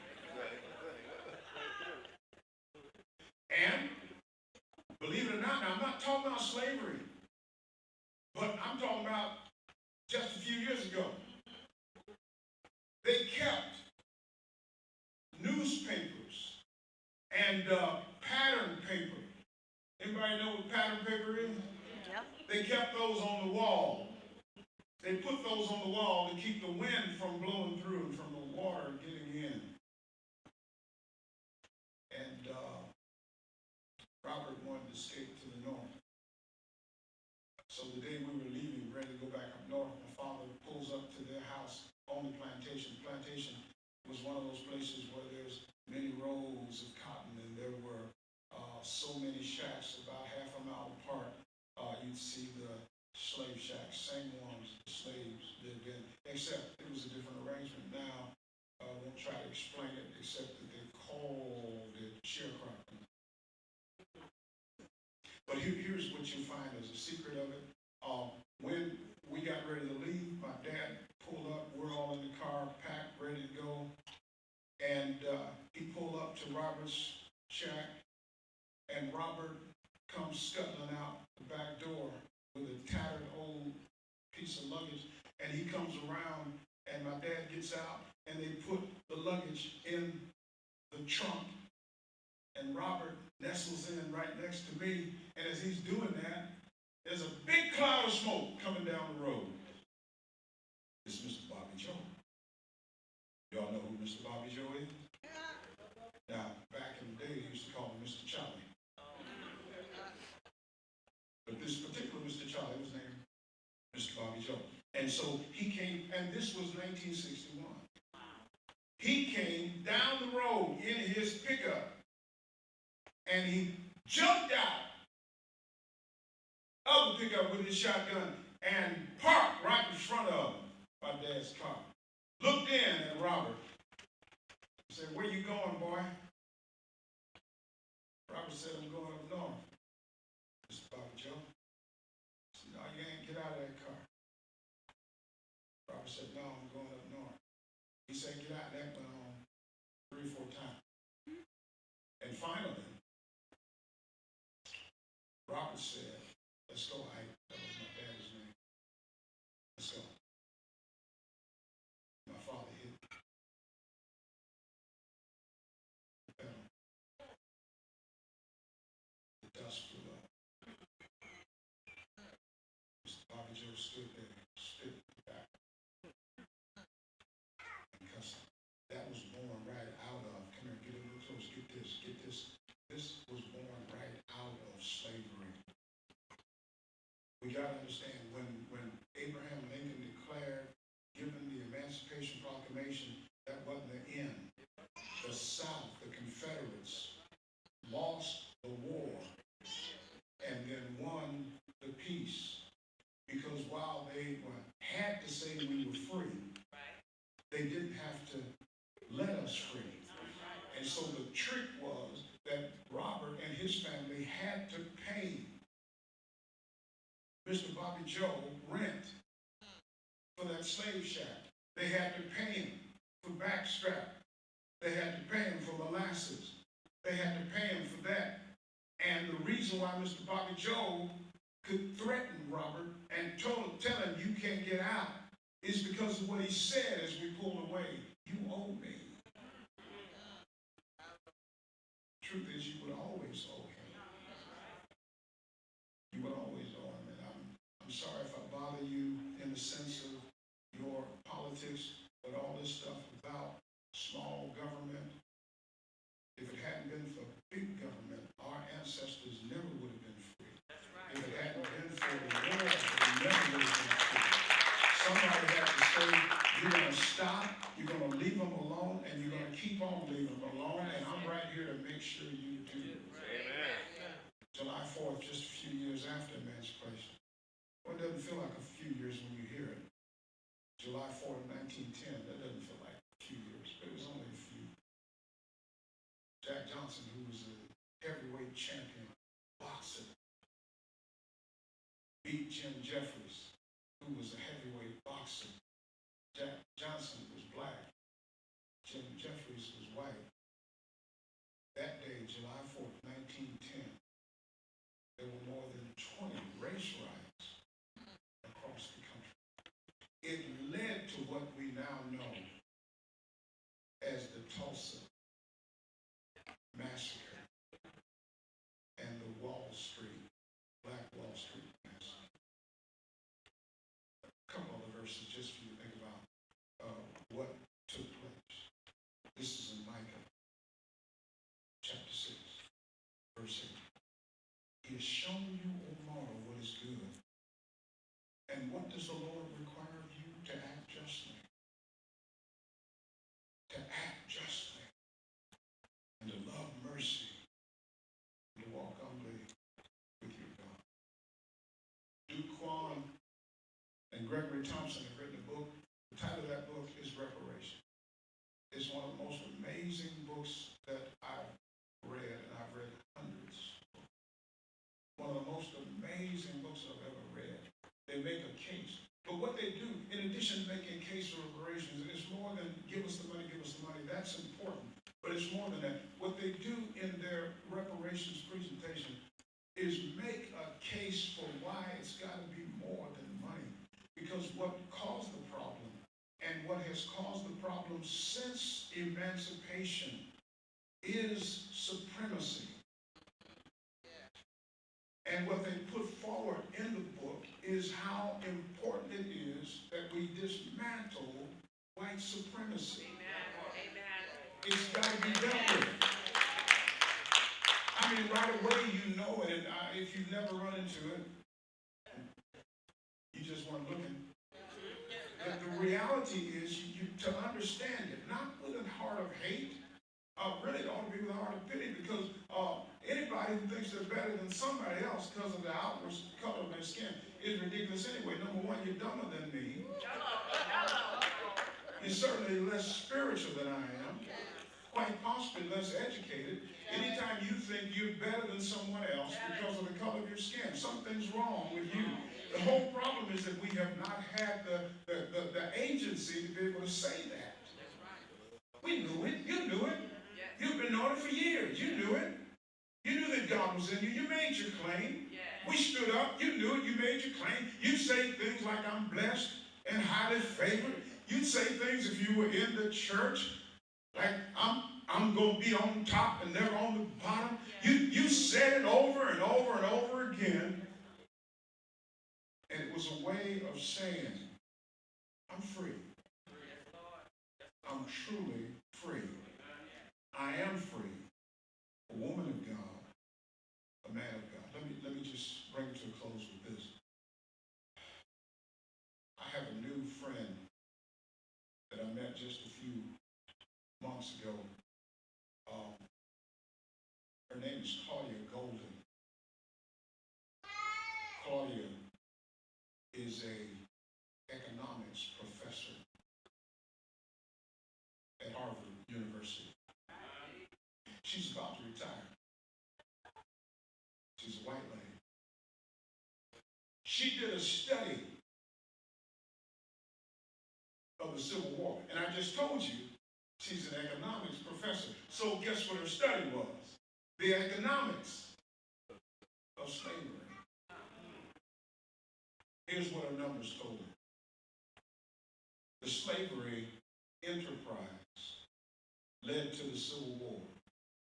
The Civil War cost both sides together $6.6 billion in 1860 dollars. It was enough in the $6.6 billion to give each slave family 40 acres and a mule. Make $3.5 billion in reparations to former slaves in lieu of 100 years of back wages. Instead, 1/4 of all white men in the South died in the Civil War. Over 1 million people estimated together died as a consequence of the Civil War because somebody thought something was more important than life or money. It was supremacy. It was supremacy. It is the same reason today that don't from it and you won't. Therefore think that all white people think they're better. That's obviously not true. It's obviously not true. One of the first ones to discover the great artifacts and achievements in Africa back in the early 1940s was a fellow by the name of Melville Hersevich. Melville made many treks to Africa, and as he did so, he did it with a view to discovering the real Africa. He was hearing what even now some of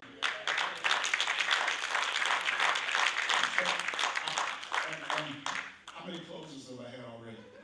Preachers get free. This is my absolute last one. But with this statement, it's so important to know this.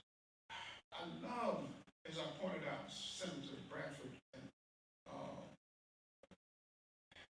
Chris and a number of the others who've done some great works. But understand this, they're in government. The way government works is this. You vote for that for me, I'll vote for that for you. It is of necessity. It is of necessity compromise. It is of necessity compromise. And we cannot compromise our way out of this. This ain't gonna work on compromise. We need to say, no, you owe us. And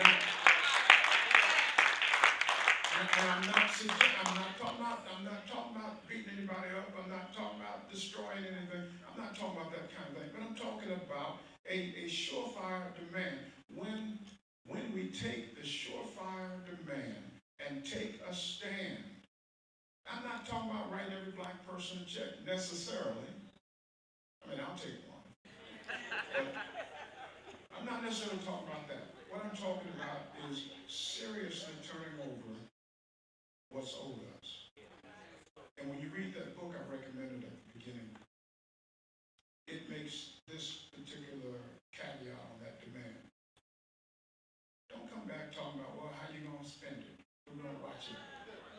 No, you know what? We want to watch it. Yeah, we want to make sure it's spent right. We want to make sure there's no graft, no stealing. We want to make sure of that. But don't come with that.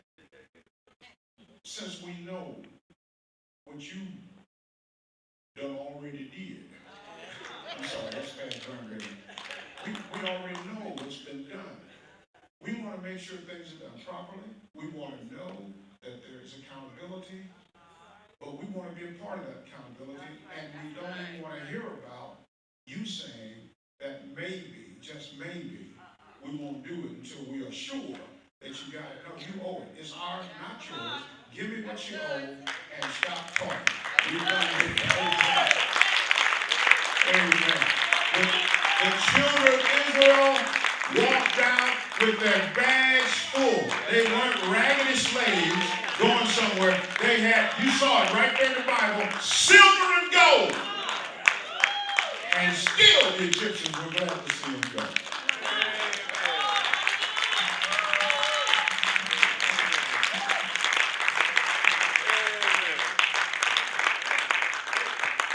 Amen. You say, you got anything left to bless the food with? So we will bless the food. And the victuals, you're going to give instructions on that, on how to eat. All right, thank you. Let's all pray together. We thank you, Lord, that we have something to eat. Thank you that you brought us up. What we think of our great-grandmothers, our great-grandfathers, who didn't deserve the way they were treated, whose dignity was often stripped from them, who were abused, put down, and mistreated by some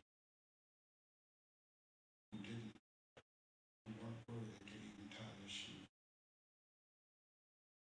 But you've given us something, so we think of them as we take part in this and what we eat tomorrow and what we eat in the days ahead. We are their children, and we won't forget. Bless the food in Jesus' name. Amen. Thank you so much. Thank you. I know you're hungry. So we don't have any special form. All we do is get in line and eat. No big eyes, little U's, ain't no older people eating first, and babies last, none of that. Just get in line and eat. Come on, sweetheart. I want you to come up and give this announcement right quick while they're getting in line. Leader, While they're getting in line. the purse. And also somebody left their purse in the bathroom. And Uncle Jerry has it at the desk. Sister Acosta and the beautiful Pastor Charlene Singleton have an announcement for you. And this gentleman here is Pastor Kojo. I'll let you start this party, okay?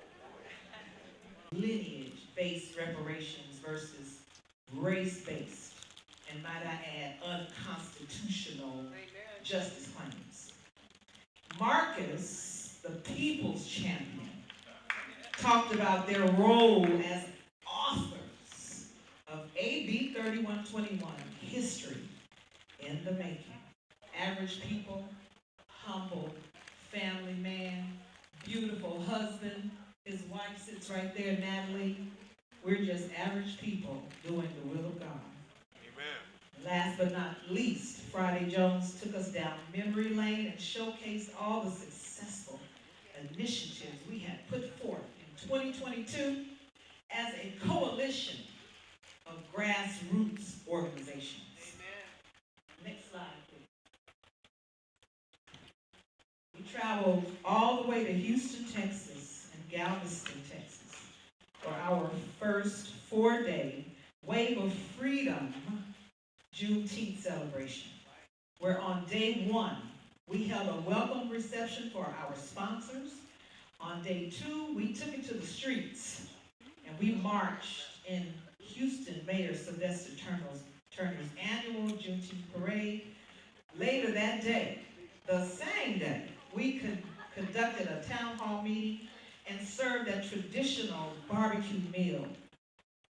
Our culture is loaded with traditions, rich heritage cultural things in our community. We served that barbecue meal to our guests directly after an amazing guided tour at the National Buffalo Soldiers Museum.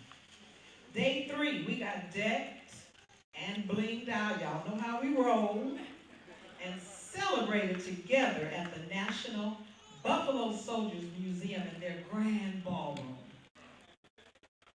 And on day 4, we got in our cars and we caravanned to Galveston, Texas, and we had a healing circle breakfast and an ancestor send-off where we tossed roses onto the water.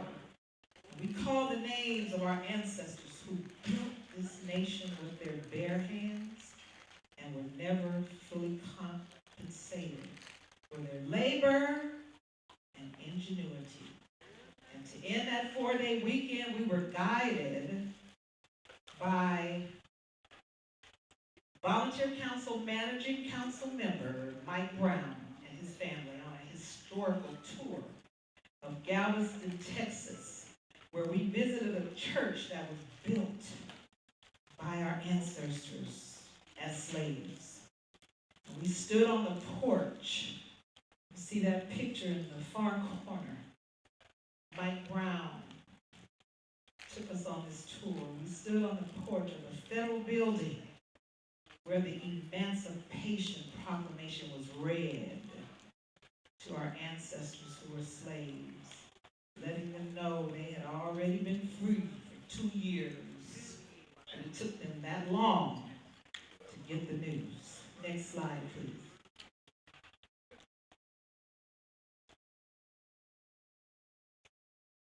The Volunteer Council and NAASD took to the airways once again. We traveled to Jackson, Mississippi to join the Volunteer Council Managing Council Member Nick Bezel and Catherine Henderson to support their 7th annual Building Power Summit. This trip was one of the most nostalgic and historical trips that I've ever been on. We enjoyed a dynamic tour guided by Mr. David. I cannot think of his last name, but I'm going to find it. He was an amazing tour guide. He took us on a tour of the historic Farish Street. And then we rolled up on Medgar Evers' home. All of my life, I looked in the backs of those magazines in Johnson Publishing Company, Jet, Ebony, and then later on Essence. We see the beautiful imagery of all of our Black, beautiful people in this country, all the celebrities, all the athletes, all the elected officials, but you keep on flipping, and you're going to run up on some dogs getting sick on us. See, I'm a child of the 60s, so I lived through every one of these major uprisings. The 60s, the 70s, the 80s, the 90s, stuff, and even now. Okay? That tour touched my soul because that was one of the main incidents that stuck out so much to me in my life as a child. But what was so heart-wrenching was that the blood is still there. It's red, too. They've been power washing it since 1964, and they can't get it up. And it's not coming up until they do what they're supposed to do by the people of God. And there was a pile of cigarette butts where the man waited him out and gunned him down in his own driveway. Well, next slide. As some of you may know, I'm a singer and entertainer, as well as a reparations advocate, and I firmly believe that music and songs of love, hate, triumph, and defeat are all an integral part of our history, our culture, and all of our Black empowerment movements. So I was invited by Mrs. Natalie Champion to provide the jazz entertainment for the California Black Women Health Project's genealogical family reunion at the Beehive in Los Angeles. I'm sorry, one slide back, sir. One slide back. We're talking about Beehive. Okay, that's it. And so, our keynote speaker today was the keynote speaker that day, Dr. Kelly Farish. That's where we met. And so, you can see that 2023 was truly a remarkable year for the Volunteer Council. Let's just cut it short. Because the National Volunteer Council on Freedmen Affairs is a lot to say. So we'll just say the Volunteer Council. And this entire coalition of organizations, we had a remarkable year. So if you are a member of the National Volunteer Council on Freedmen Affairs, LEAP, CJ, or can you please stand to your feet so people can see who you are? If you are a member of any of these organizations, I see the National Volunteer Council still sitting there. Bobby, Wendy, Shay. Okay? These are all members of these organizations that work together to make these things happen, okay? So I thank you for all you do. And more than anything, thank you for your dedication and faithfulness to this movement. Catherine Henderson. Next slide, please. She is a leader with the Elmer Geronimo Pratt Gun Club, named to honor the memory and legacy of a hero, Geronimo Pratt, who spent his life fighting on behalf of Black Americans. And she's also a managing council member with the fairly newly formed National Volunteer Council on Freedom Affairs. Her work with the Gun Club has changed many lives, and we appreciate her for being a force. So we're going to have her come up and just give you a little bit about what she represents and the leadership that she has taken on in the Gun Club based in Austin, Texas. Ms. Kat Henderson. Ain't she beautiful? Yeah.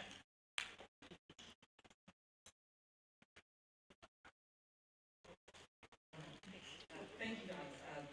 Thank you all for just allowing me to be here today and to speak in front of you. And I'll try to speak as loudly as I can because I am somewhat soft-spoken. What I want to kind of start out with is a quote from Dr. King, Dr. Martin Luther King. He said, Dr. King, whenever the issue of compensatory treatment for the Negro is raised, some of our friends recoil in horror. The Negro should be granted equality, they agree, but he should ask for nothing more. On the surface, this may appear reasonable, but it's not realistic. A society that has done something special against the Negro for hundreds of years must now do something special for the Negro.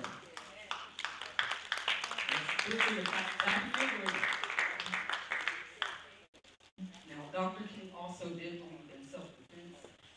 He himself actually applied for a permit to carry a firearm and it was denied to him.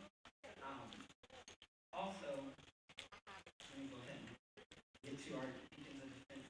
The Deacons of Defense, they believe in protecting our Black community, and they were veterans from World War II who came and saw what was going on in Louisiana with the KKK terrorizing their area, and so they advocated, they organized to make sure that their community was safe. And I say all of that to say that with our gun club, the Elmer Geronimo Pratt Pistol and Rifle Gun Club, that was made from veterans to protect our Black communities.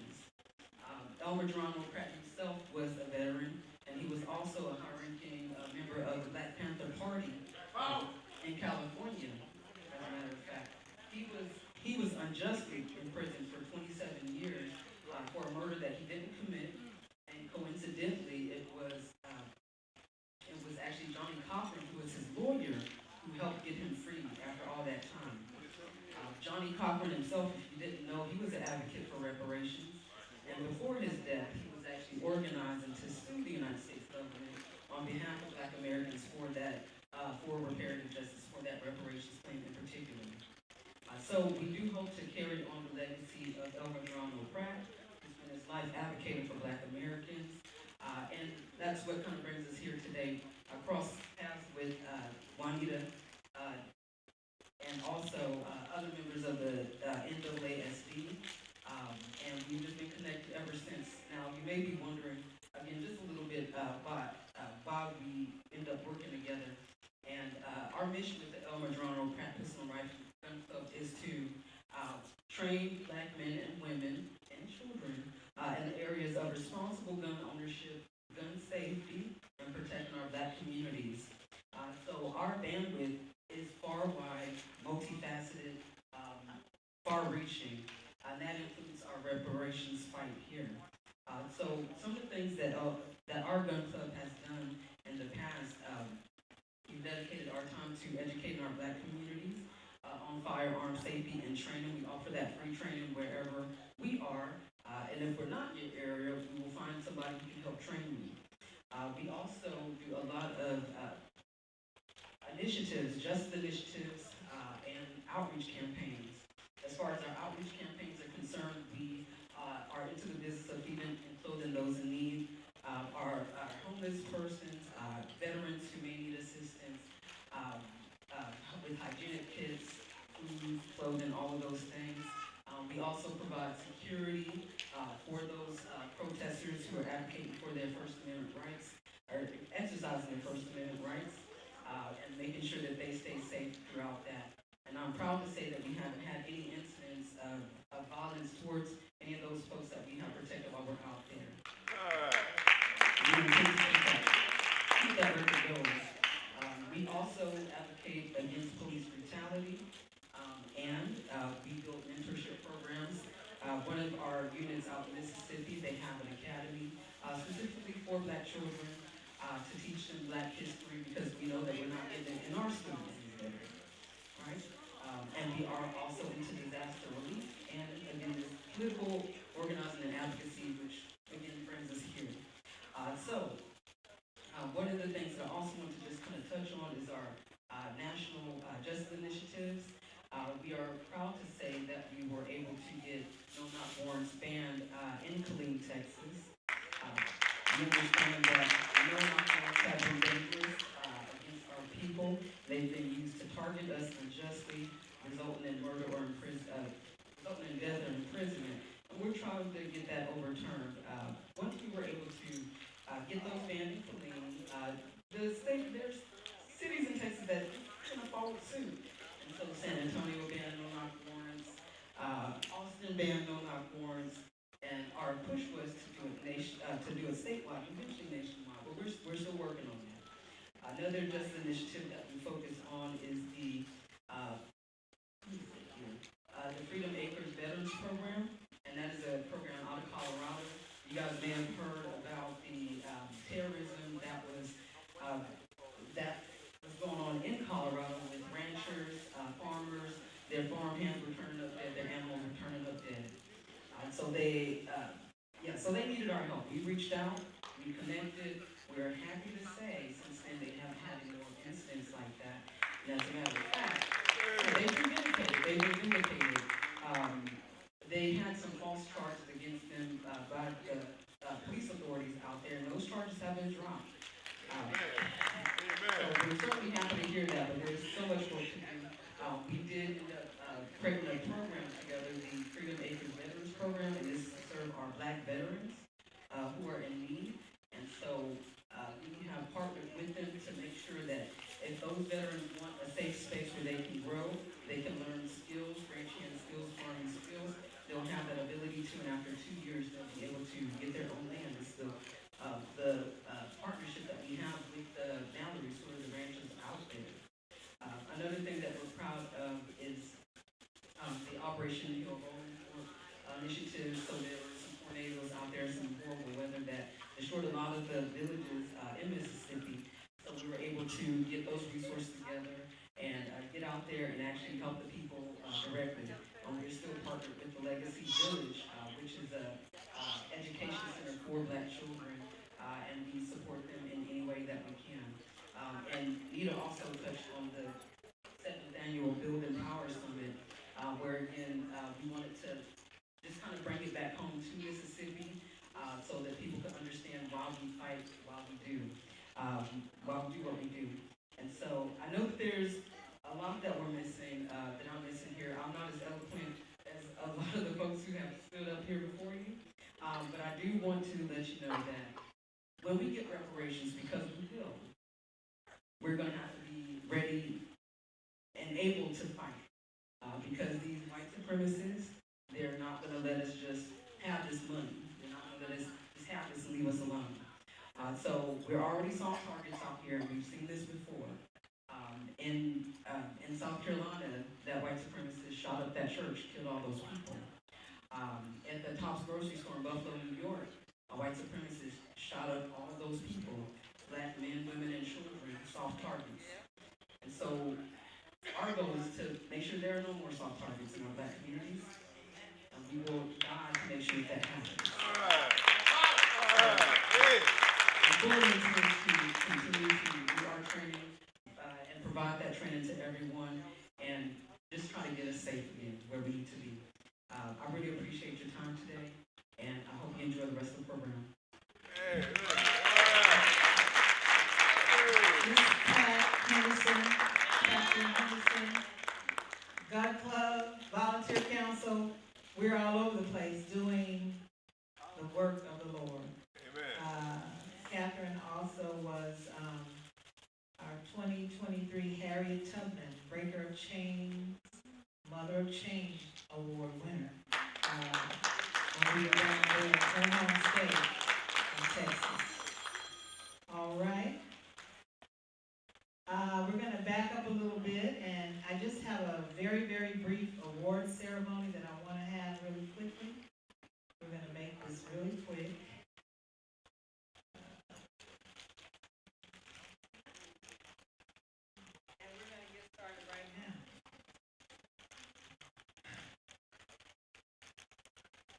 The Woman or the Women of Courage is a prestigious recognition bestowed upon exceptional women who have demonstrated extraordinary courage, tenacity, and dedication to this work.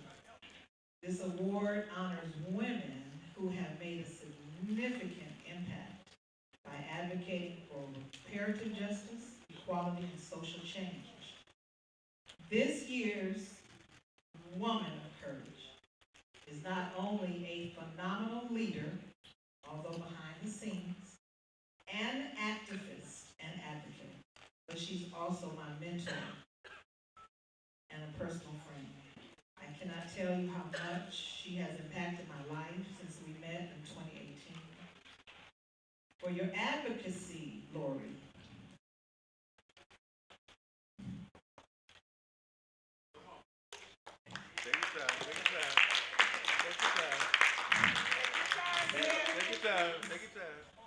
for your advocacy, for extraordinary leadership in the lineage-based reparations movement. This year's National Volunteer Council on Freedom Affairs 23 Woman of Courage of the Year is Ms. Lori Jenkins.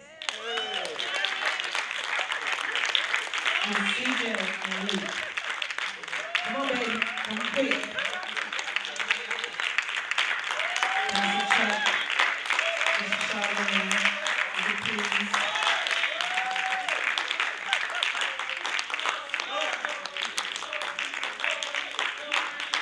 She don't like blind lights.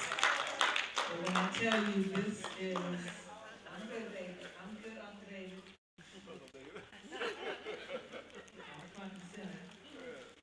She hates this, but I had to do it. Come on. We just want to take a picture right quick.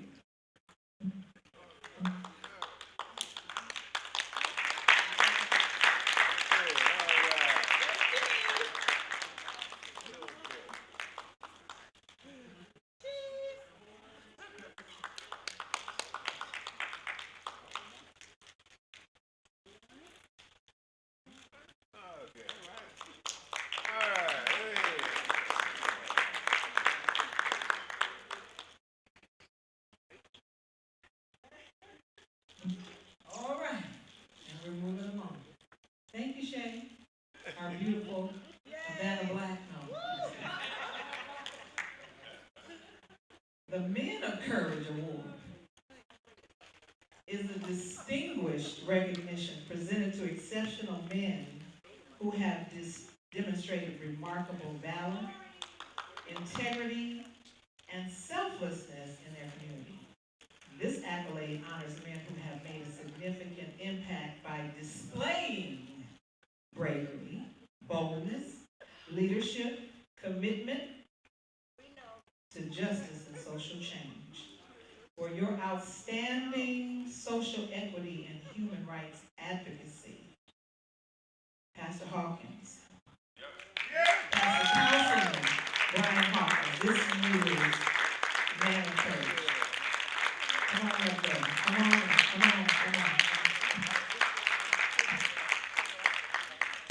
I was hoping you had brought your,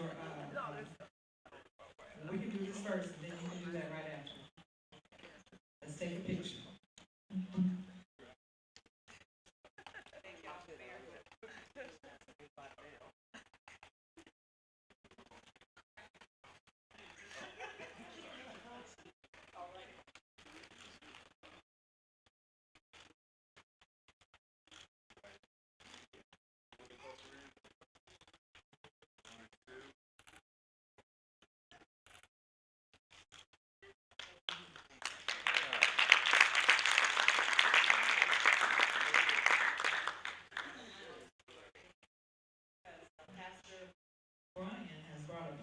From the city of San Jacinto.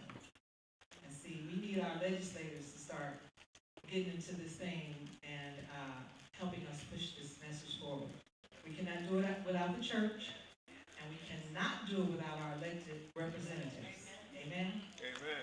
All right. And now Pastor Hawkins has the floor.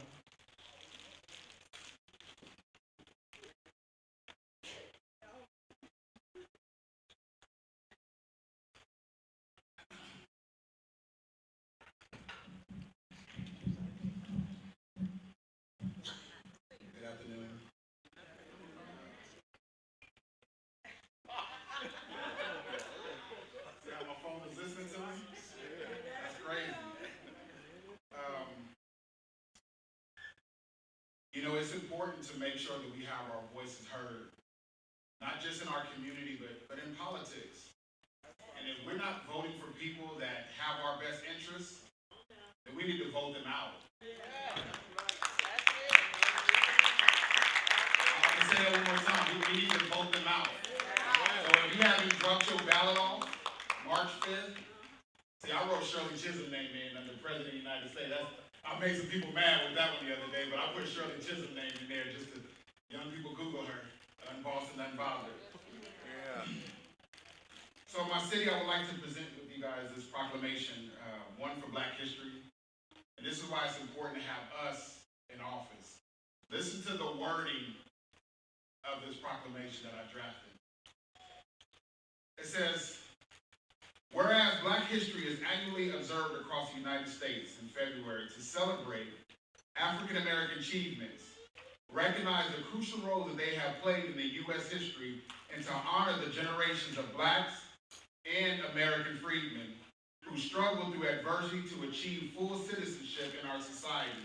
And whereas in 1926, Dr. Carter G. Woodson and the Association for the Study of African American Life and History, sponsored by the National Negro History Week, choosing the second week of February to coincide with the birthday of Abraham Lincoln and Frederick Douglass, And by the 1960s, the week-long celebration evolved into a month-long, one day on many campuses. And in 1976, President Gerald Ford officially recognized Black History Month.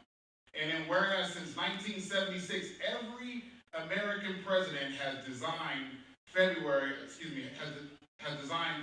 a Black History Month theme and endorsed a specific theme. The Black History Month theme for 2024 is African American in the Arts. Explore the key influence that African Americans have played in the field of visual, performing, literature, fashion, folklore, language, film, music, architecture, culinary, and other forms of cultural expression. And whereas in the Reconstruction period that followed the Civil War, newly freed Black men made significant political gains, winning offices in the Southern state legislatures and even in Congress. And in June, I got this. I was able, when I drafted this part, this is because when I came here last year. I added this part in because I came here last year. That's why I love, stop listening. When my brother got up here and spoke about this. But, I apologize. And in June of 2022, the American Freedmen term was reintroduced to the current law as a self-ID option in California. And whereas the Southern Backlash was swift and marked the passage of Black codes designed to intimidate Black voters, prompting a call for formal and national legislation that to give Blacks the right to vote. A full 50 years after the 15th Amendment had passed in 1870, from poll taxes, literacy tests, fraud, intimidation, Blacks and American freedmen still found it hard and difficult to vote. Whereas activists led by Dr. Martin Luther King Jr., Reverend Ralph Abernathy, Andrew Young, John Lewis, Reverend Fred Shuttleworth, and other civil rights marched and demonstrated their urge for the federal government to end the denial of voting rights and the American freedmen and to give us a right to vote. President Lyndon Johnson, in response, provided a federal protection for the marches and proposed legislation that will become the Voting Rights Act. Whereas the city of San Jacinto recognized the distinguished African Americans, Americans of African descent, and American freedmen to the local, national, elected, and appointed office, and therefore thankful for their countless contributions. Whereas the city of San Jacinto recognized Pastor Chuck and Charlene Singleton, Dr. Camilla Moore, Chris Lodgen, Ms. Nita Watson, Dr. Kelly Farish, Dr. Stephanie Bruce, Black Voices of the Valley, the National Volunteer Council on Freedmen Affairs, and the Coalition for Just and Equitable California for their continued effort to move the needle forward. And whereas the city of San Jacinto celebrates the election of 2020 by electing Brian E. Hawkins, a descendant of Sabbath slavery, and the first African-American freedman to be elected to the council of the city of San Jacinto's 135-year history. Now therefore be it proclaimed that we recognize Black History Month this day of February 2020. We did this legally from the dais when I was able to vote and have this signed by our mayor and me as an elected official and our entire council. So I wanted to present this proclamation to you and to your church. This is what happened when we start local, and in 2 years I'm running for Congress, so we can do this on the federal level.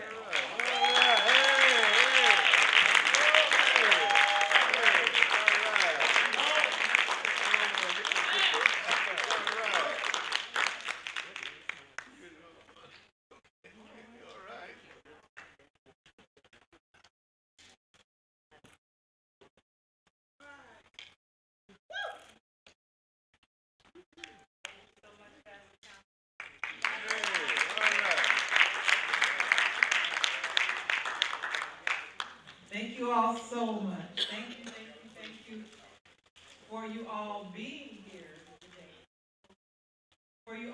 here today. And we just want to say hello to our live stream audience. This event is being live streamed on all social platforms. And so we just want to say thank you for joining us.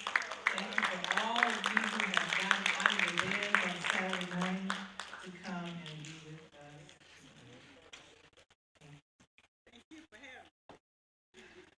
The Women of Courage in the Field of Genealogy Award is a distinguished recognition presented to women who have demonstrated exceptional bravery, resilience, and dedication in the pursuit of genealogical research and preservation.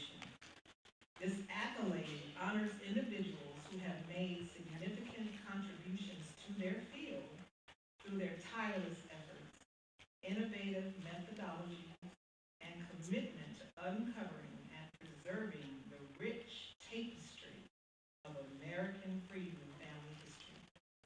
This year's Women of Courage Award goes to Dr. Kelly Farish. For her excellent contributions to the field of genealogy. Dr. Farish. She's also our keynote speaker, so you will be hearing from her very shortly.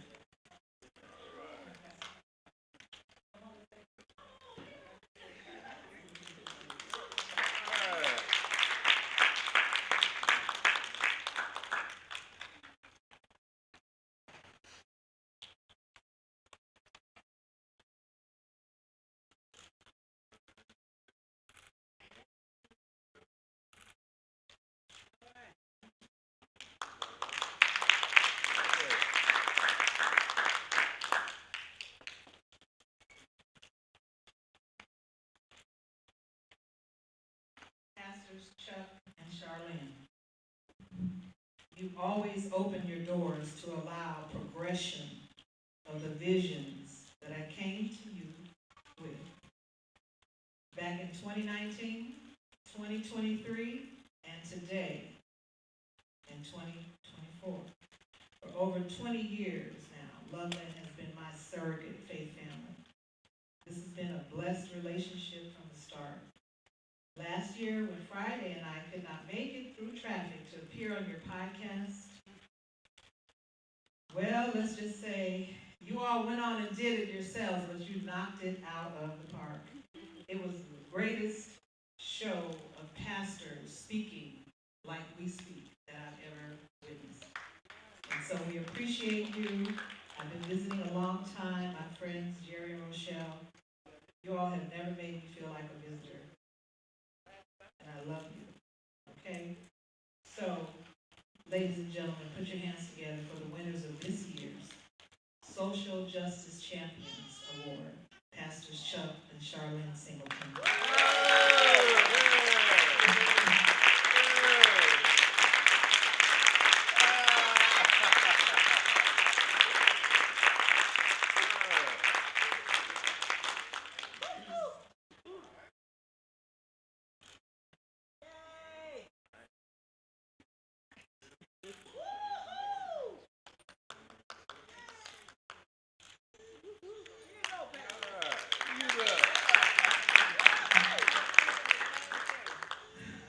Last but not least, in this building, at least,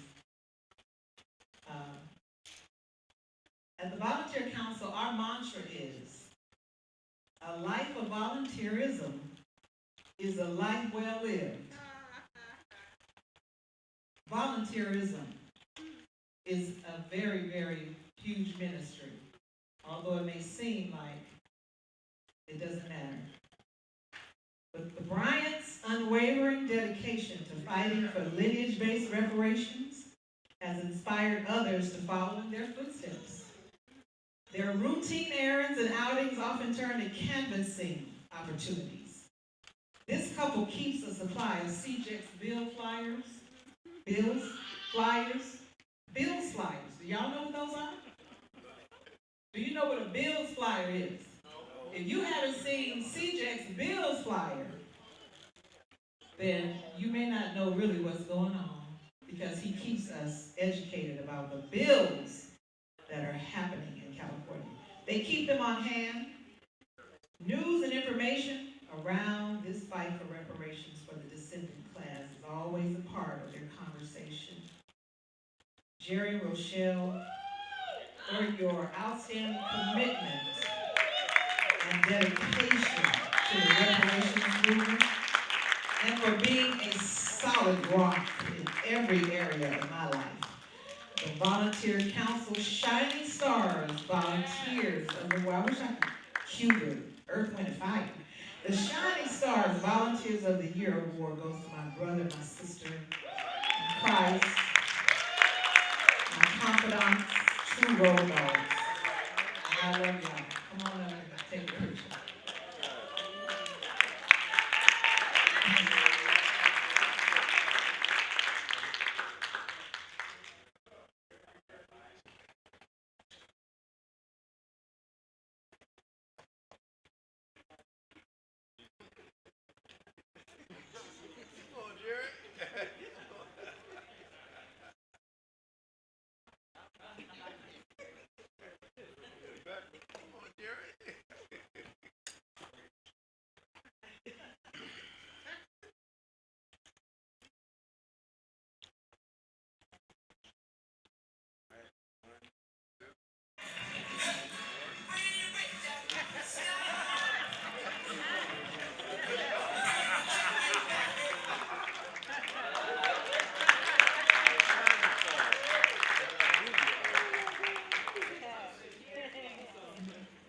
These are my friends, my supporters.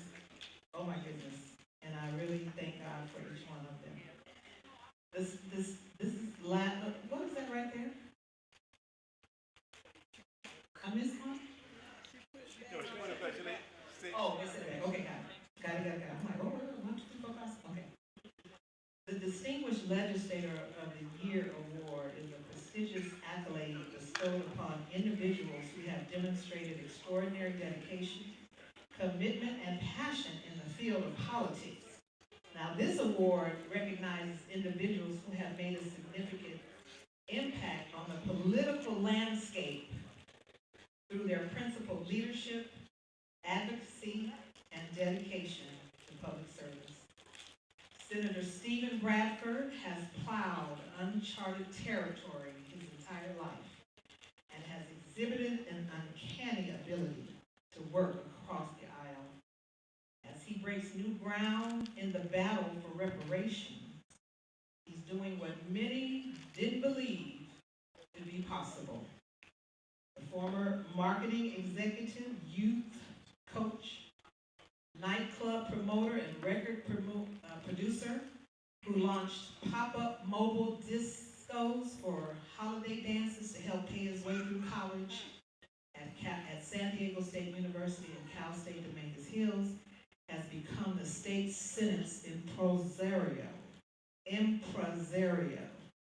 for public safety reforms and reparations, racking up an impressive number of groundbreaking legislative wins. Can we just please put our hands together for Senator Stephen Bradford, who could not be with us today. As you all may know, the California Black Legislative Caucus released a series of reparations bills that are supposed to be based on the recommendations of the task force, and they need to go back to the drawing board. We'll just leave that right there. I'll let Chris talk about that. I'm going to go down the list. I'm not going to read all of them, but these are the ones that really, really hit me as far as Stephen Bradford's notable victories. SB 796. It returned stolen property known as Bruce's Beach back to the descendants of the Bruce family. This legislation was signed by Governor Newsom. SB 51, near and dear to my heart. The first event we did here, Pastor Chuck and Sister Charlene let us do a cannabis. Now, y'all know like saints don't like talking about no weed. But they let us do a cannabis event because CBD is a natural medicine, and we're not going to go into that. We're going to do another one later if they allow us. But this bill promotes diversity in the cannabis industry. I don't need to say any more than that. SB 449, another one of my personal favorites. Since all of my political career, I have fought vehemently against police brutality and murder of my brothers and sisters. SB 449 makes technical changes to our state's police decertification system. Decertification. So when a police officer violates the public's trust, California now has a process to ensure that that officer can never have the responsibility of wearing a badge again. Stephen Bradford. This legislation was also signed by Governor Newsom. SB 661, Student Athlete Bill of Rights. Now, the student athletes can benefit financially from their own name, image, and likeness. It's important that they have the knowledge to manage their own money. This legislation was signed by Governor Gavin Newsom. SB 673, Ebony Alert. It's almost 1 million missing Black women in the state of California. Lori Jenkins, we are right on schedule. Ebony Alert. SB 673 creates an Ebony Alert notification system in California to locate missing Black youth, Black women between the ages of 12 and 25 years. Never had one. We got the Amber Alert. We've never had one. SB 700.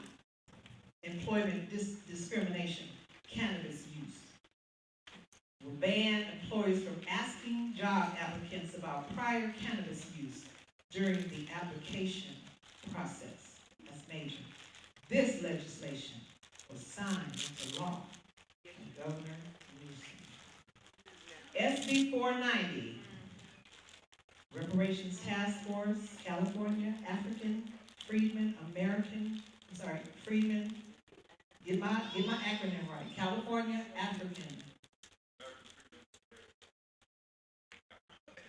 American Freedmen Affairs Agency. Okay. This bill will create a new state agency called, it's right in front of me, the California American Freedmen Affairs Agency. This agency, a direct recommendation of the task force. And part of it, if not all, was authored by Attorney Camilla Moore. And it would oversee the infrastructure behind administering reparations as determined by the legislature and governor. This legislation has yet to be signed by Governor Newsom.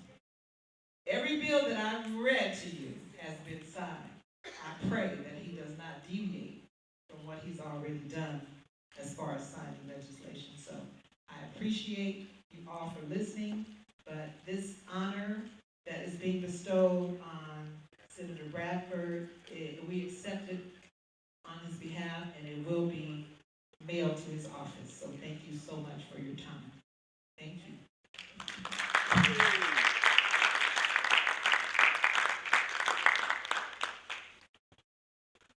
We need more Stephen Bradford. Amen. With no further ado.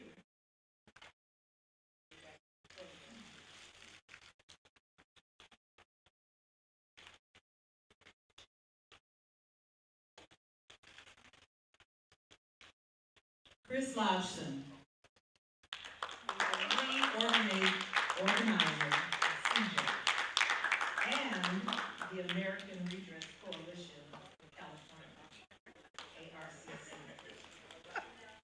Grassroots California-based organizations working for reparations and reparative justice for descendants of U.S. chattel slavery living in California. CJ was one of the 7 community organizations selected by the California Reparations Task Force to conduct community outreach and engagement for reparations. CJ helped write the final version and was instrumental in the passage of AB 3121, the law that created California's first in the nation Reparations Task Force. I think that deserves an applause.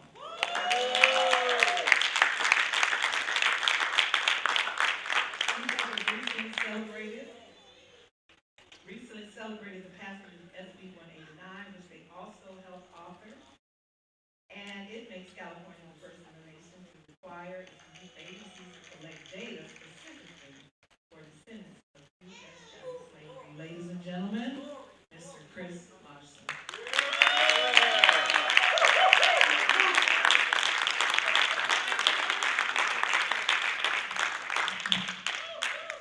Good afternoon. I'm going to be walking around a little bit, probably going to be messing up the camera shots. Okay. But it's okay. So what I'm going to do today is give you some information about what's going on now and what's coming next. And so what's now, what's next. So I'm going to talk first, though, about where you are and where we are. So we're actually in 3 places at the same time. 3 places at the same time. Actually, before I say anything, I think my mother's watching. I want to say hi, Mom. Hi, Tanya. Tanya Lobster. Please, everybody, give my mother a round of applause. Really wouldn't be here without her. So we're in 3 places. You are in 3 places at the same time. First, I think my brother Chad said this. We are closer to reparations than we've ever been.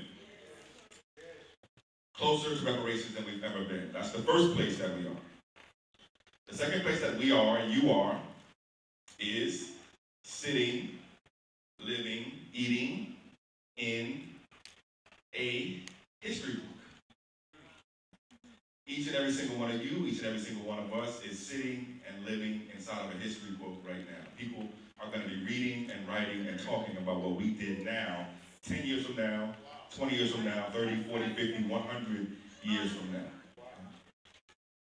And we are also in a political war for reparations. In this political war for reparations, there have been two major battles so far. The first battle was in 2019 and 2020. That was the battle to create a reparations task force. You won that battle. Thanks in large part to some of the folks here in the room. Thank you, appreciate that. The second major battle was in 2021, 2022, and into 2023. That was the battle to make that task force recommend who should be eligible for reparations and what they should be eligible for. Who should be eligible and for what? You won that battle too. Again, thanks in large part to folks here in the room. Specifically, the task force said that the people who are owed reparations are those of us whose ancestors were kidnapped, sold, human trafficked, enslaved, and then let go. I won't say emancipated right now. Let go to all the things that came after that. The descendants of those who were enslaved in this country and emancipated in this country. The people that my good friend Chad talked about earlier. Put your hand up right now if you are a descendant of someone who was emancipated from American chattel slavery. If your ancestors built this country. Yeah. Can we show some love to our ancestors right now? Yeah.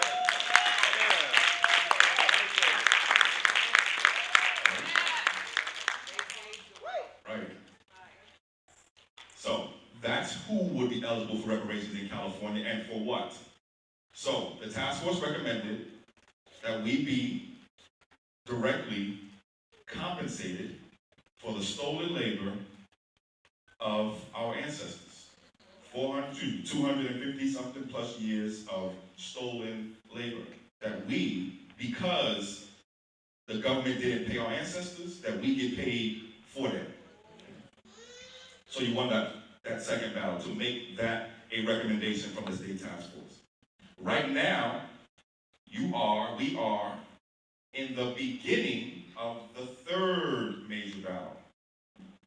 And this is the battle for reparations bills, to pass reparations bills, to make reparations law, to actually get you what you're owed.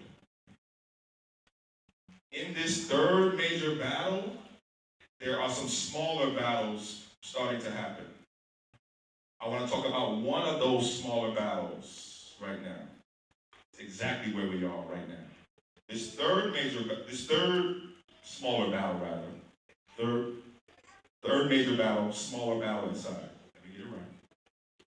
The smaller battle that we're on right now is the battle to make sure that the bills are correct. That the bills we want to make into law are the right bills, that they have the right things in them.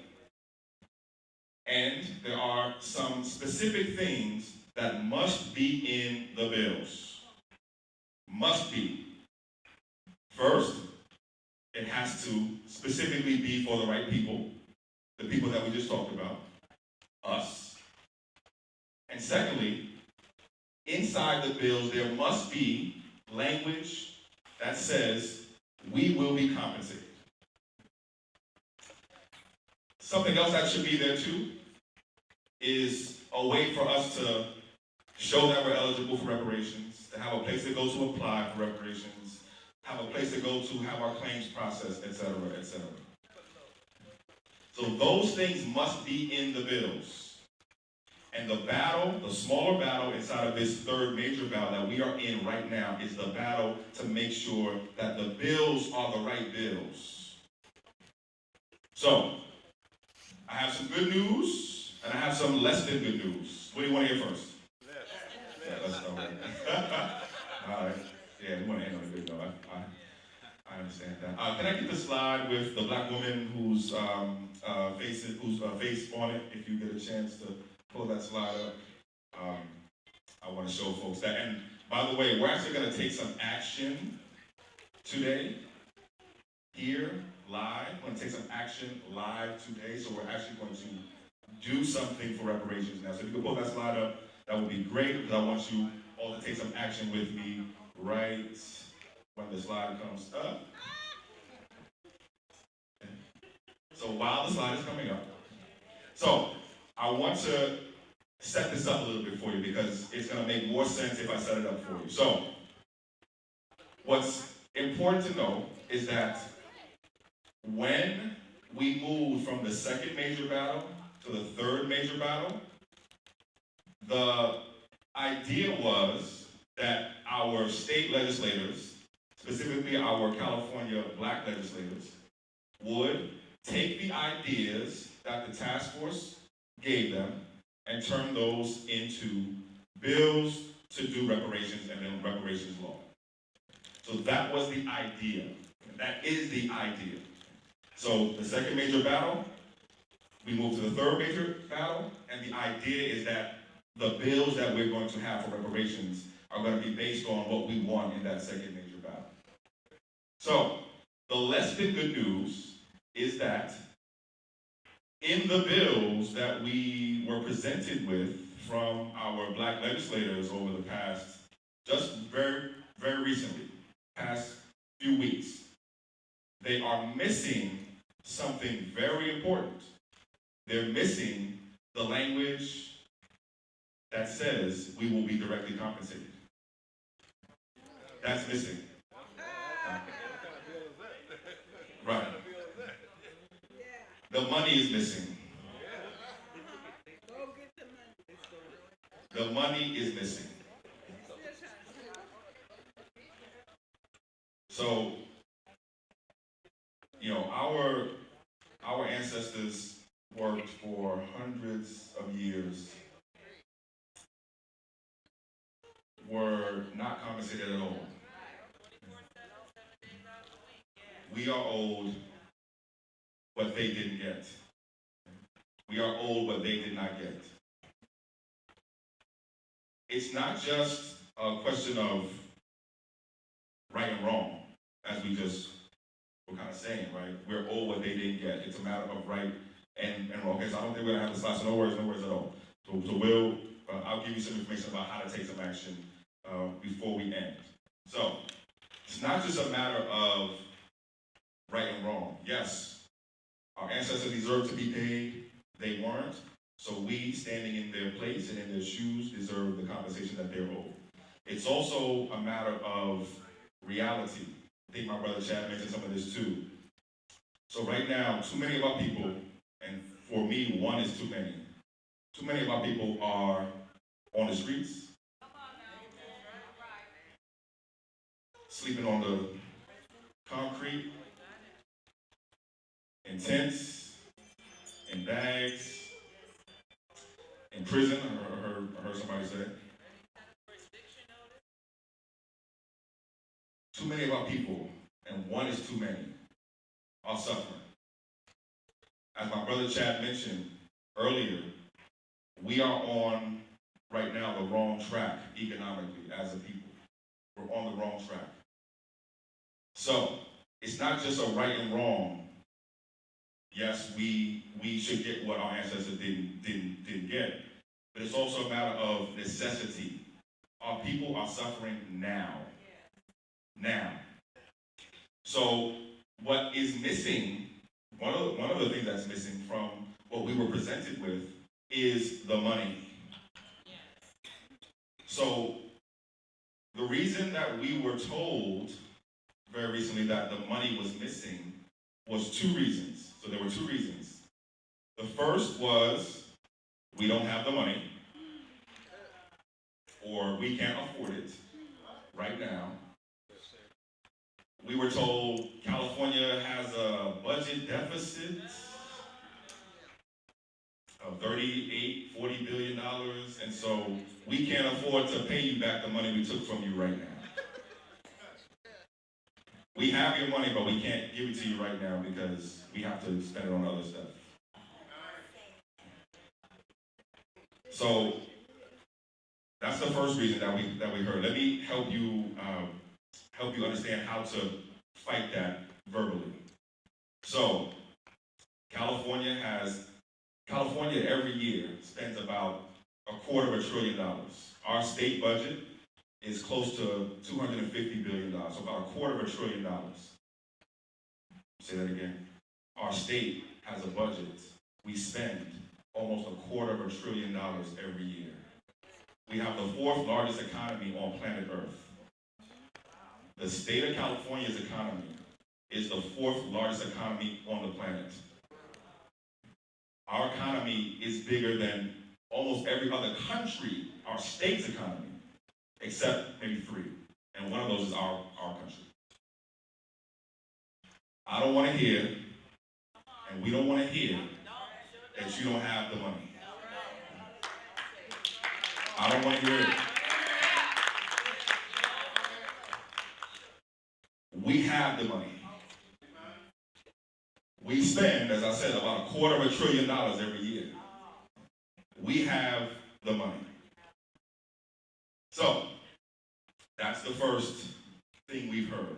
The second thing we heard was, well, people don't know enough about why we deserve the money, so we want to spend some time telling people more about why we deserve the money. So, that is, thank you, the wrong answer.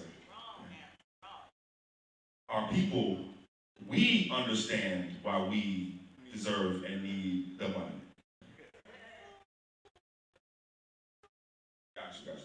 We understand why we deserve and need the money. We do. And part of what we're going to do and would do and will do is help educate other folks that need to be educated along the way. But the best way to do that is to introduce a bill with the money in it. Amen. That way you can use that to educate the people who you say you want to educate. So that was the less than good news. That the bills that we were presented with in this beginning of this 3rd major battle are missing the money. I want to just say this to us as a people right now. Please do not say out loud that you or we don't want money. Okay? Please do not say that out loud. Even if you think that. Please don't say that out loud. Because what is happening, we suspect, is that politicians are listening to that and trying to do everything but the money. So, that was the less than good news. Now, there is some good news a part of that too, because we are right now, as the pastor was saying, pushing and pressuring and urging and demanding that we get bills with language in it that says this group of people is going to be compensated for this amount of money over this amount of years until this date. Period. We've done it for the victims of forced sterilization in California. California had a forced sterilization program, if you don't know. Lasted through the 80s, actually. In 2021, California paid reparations to the victims of forced sterilization, direct checks to those individuals. We've had people who were our Japanese brothers and sisters who got reparations from the U.S. government. They got money, $20,000 each. Our Jewish brothers and sisters who were part of the Holocaust or in the Holocaust got reparations. They got money. So, we are going to get that too. Amen.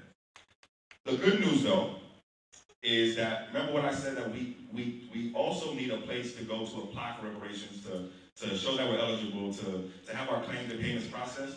We need a bill and language to do that too. We have that. Okay. We got that. Okay. And that is Senate Bill 490, SB 490. It was introduced by Senator Stephen Bradford. And that bill would create the California American Freedmen Affairs Agency, a reparations agency, a place for you to go to apply, to show that you're eligible, et cetera. That bill right now is sitting in a committee. There will be hearings and votes on this bill this year.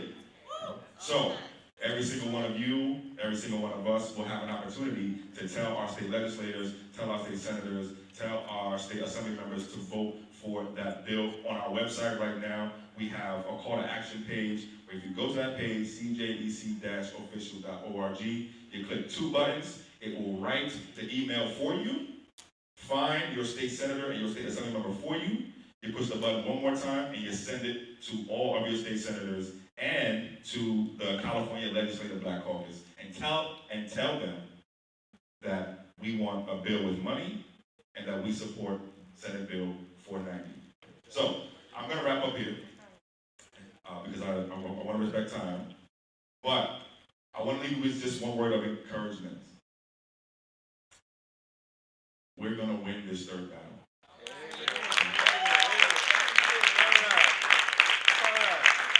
I have no doubt.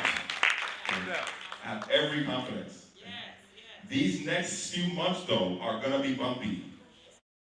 I'm just going to keep it real with y'all. It's going to be bumpy. But we're going to win. And with that, I'll end.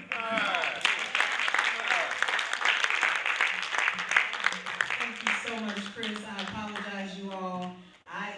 It's my fault that I just got lost track of time. And Dr. Farish is going to come and give us her presentation on genealogy. I apologize. We should have been out of here by 2 o'clock. And I just overbooked for an hour. I apologize. Come on, Dr. Farish, and do your presentation. Thank you so much for coming. We appreciate you. Any questions that you have around genealogy and how to research your genealogy, trace your ancestry, please write it down and hand it to me, and we'll ask 2 questions at the end of her presentation, okay? Okay. Thank you so much.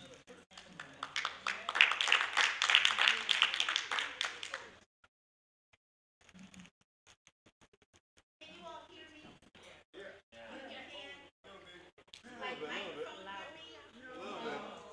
Okay, let's see. Oh, wait, I hear something. Do you hear it? Okay, here we go. Now we hear you. No, you don't. Oh, now we hear you. What? Now we hear you. Okay, here we go. All right. So of course when it rains it pours. Let me see. I gotta plug my device up. Just one moment.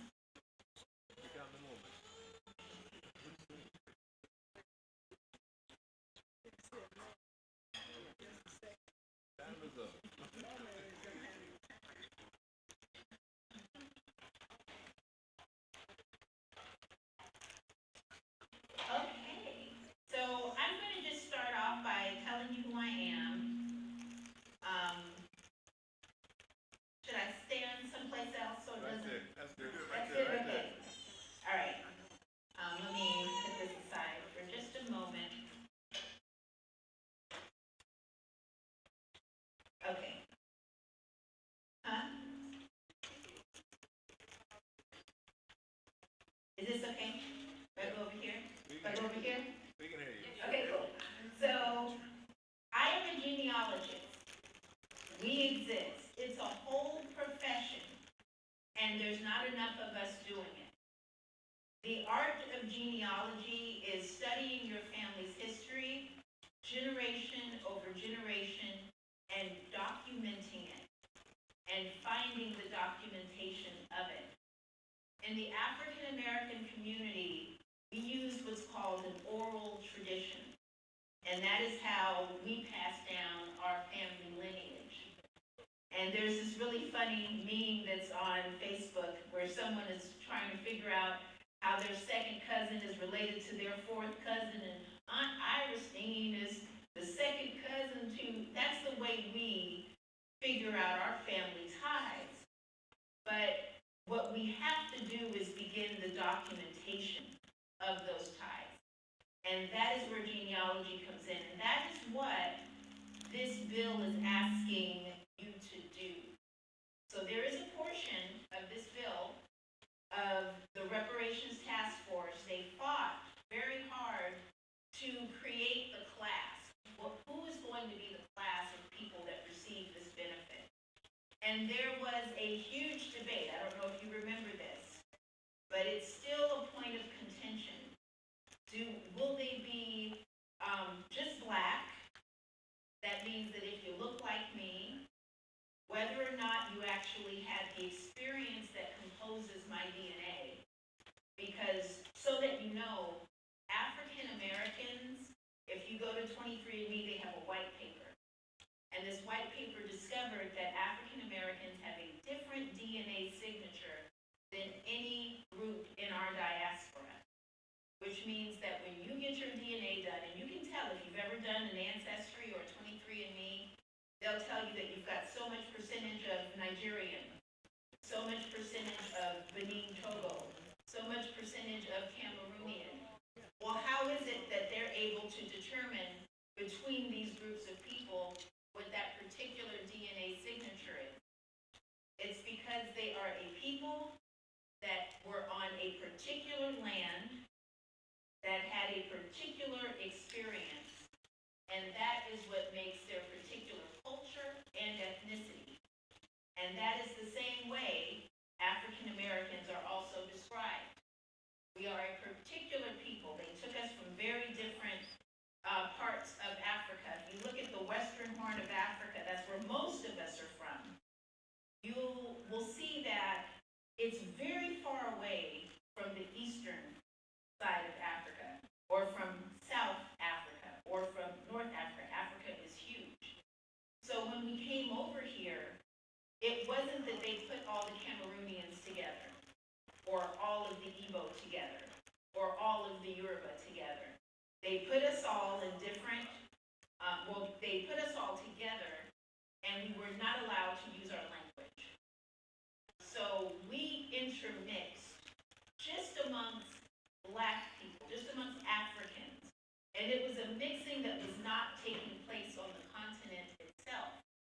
It was happening just here in the United States because of our unique circumstances. And then when you put those different ethnicities in, with the Portuguese, and the Spanish, and the English, and the Scottish, and the Irish, and we all have these European signatures inside of us, right? Many of you will be surprised. As dark as I am 12% Portuguese, okay? And so a lot of us will be surprised what our admixtures are, but that is a unique experience of an African American person, because all of those different ethnicities that show up in your DNA is bred from a common experience and from a common circumstance. And that circumstance for us is American chattel slavery. And if you do not descend from this system, then you will not understand our culture, even if you are my color. And so in order for you to qualify for these benefits that our ancestors worked for us to receive, you're going to have to do the work. Now, let me see if this works now. I saw somebody playing with it. That work is going to involve genealogy research. It sounds like a tall task, and you will bump into a lot of people when you do your ancestry research. We all have two parents. Our two parents came from four parents. Their four parents came from 8 or from 16. And it goes on and on and on. So by the time we get to 4 or 5 or 6 generations, we're looking at thousands of people that we can potentially identify.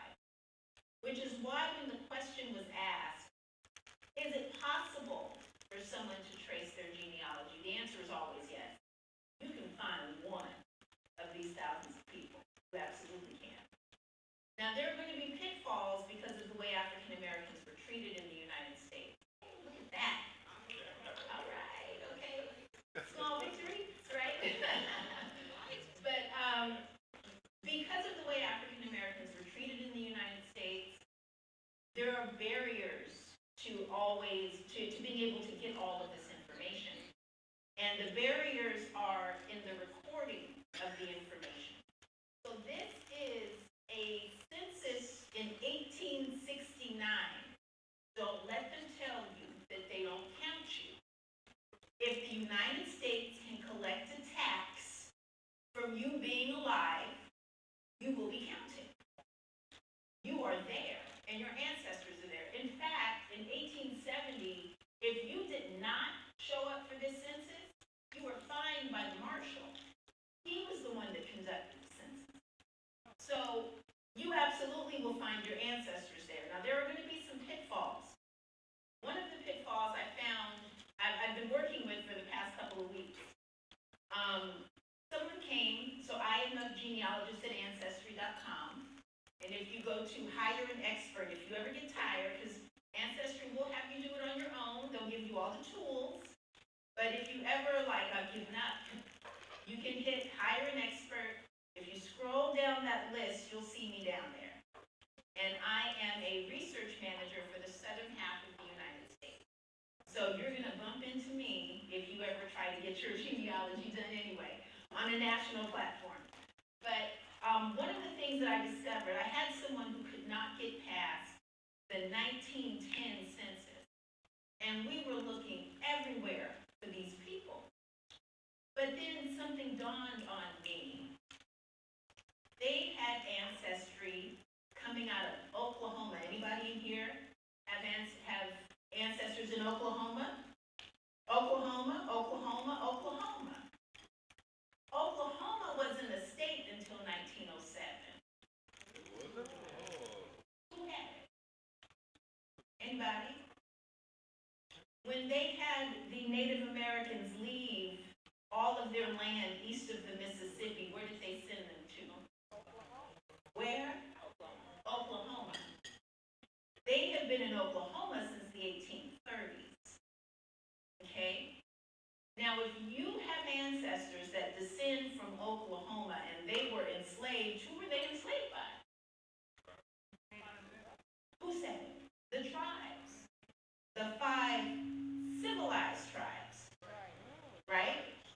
Who were the 5 civilized tribes? The Cherokee. Who else? The Choctaw. The Chickasaw. The Seminole. The Creek. Good, y'all are good. That's all 5. That's all the 5. Now, in what our ancestors are always saying that there's Native American in their family. We hear it all the time. I've got Indian in my family. And it's become a joke. But what they're trying to tell you, not so much that it's in their blood, it's the system they came up under.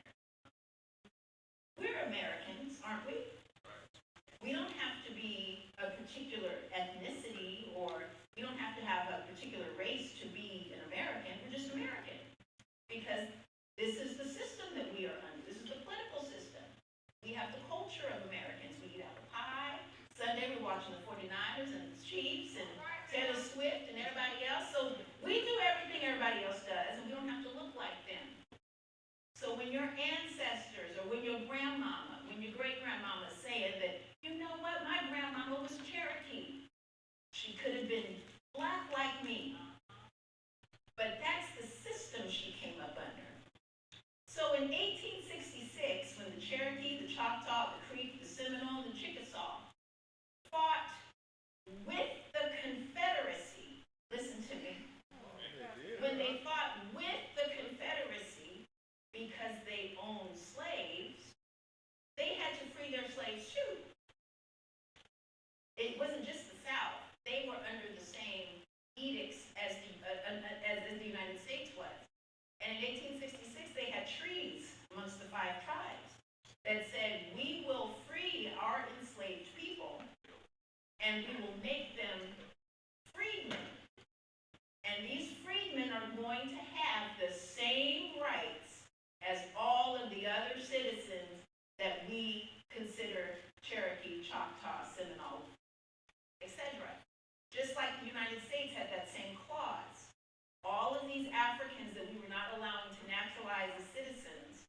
1865, they have the same rights as everybody else.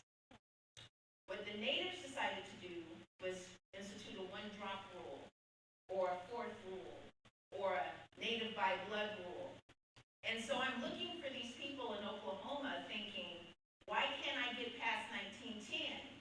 Because they were citizens of the Cherokee in 1900, and in 1880, and in 1870, and in 1860, and 1850, and 1840. I wouldn't have understood that if I didn't know the history that all of my people are up under. And this is why it's important to do your genealogy, because you may be under, everybody that raised their hand just now, look on the Dawes rolls. Just look at the Dawes rolls and figure out which system you were up under. Some of you became United States citizens in 1907 when they rejected you from their tribes in 1906 and 1905. So it's very important to do this work and to understand how the work is done. So you always start with yourself.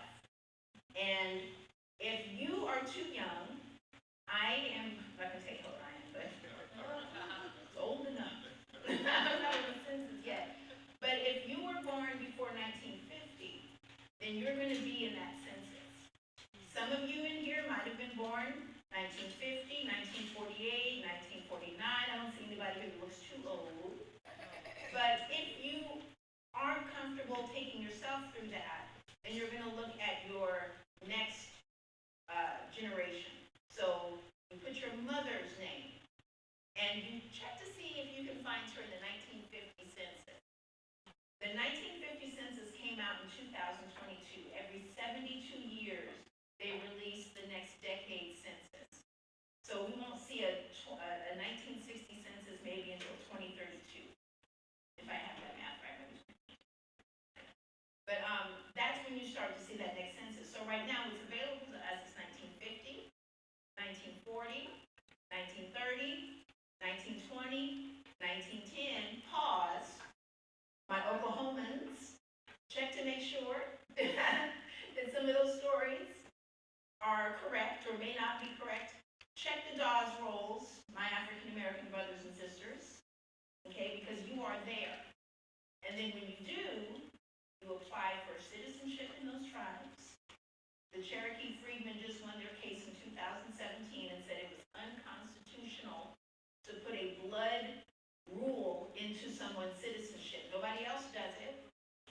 I can go to Brazil and become a citizen of Brazil, and I don't have to be Brazilian. People come to the United States every day or are not from the United States, they're not American by blood. So why is it that in order to integrate into your society, I have to be your blood? I don't.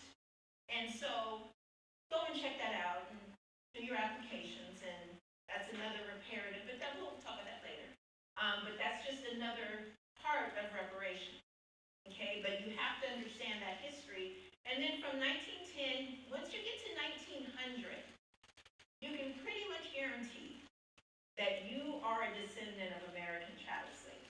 I mean, it's pretty much a guarantee, because at that point, there was no immigration coming into the United States from the Caribbeans, from African countries. They just did not allow it. They were looking for Europeans, Southern Europeans, the parts of Europe they hadn't tapped yet. And when they brought them over here, they put them into the factories, they were able to start the ironworks. All of that is where that immigration became. So if you are here, if you find your ancestor in 1900, even if your ancestors claim that they were free, you have to say, oh, well, my ancestors weren't slaves, they were free in 1865. The question is, what was the purpose of them being here? Okay, because you could have been freed in Pennsylvania in 1783, and you could be living as a free black person since 1783, but you still descend from American chattel slavery. Because the only way that your people got here were in the boat. Because the United States allows their states to determine when they will start and stop slavery, slavery is a slippery slope. And it can go from 1619, you could have stopped in 1683. It doesn't mean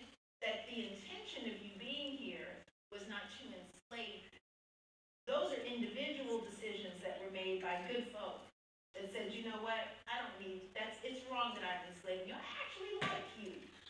You're one of me. You have a lot in common.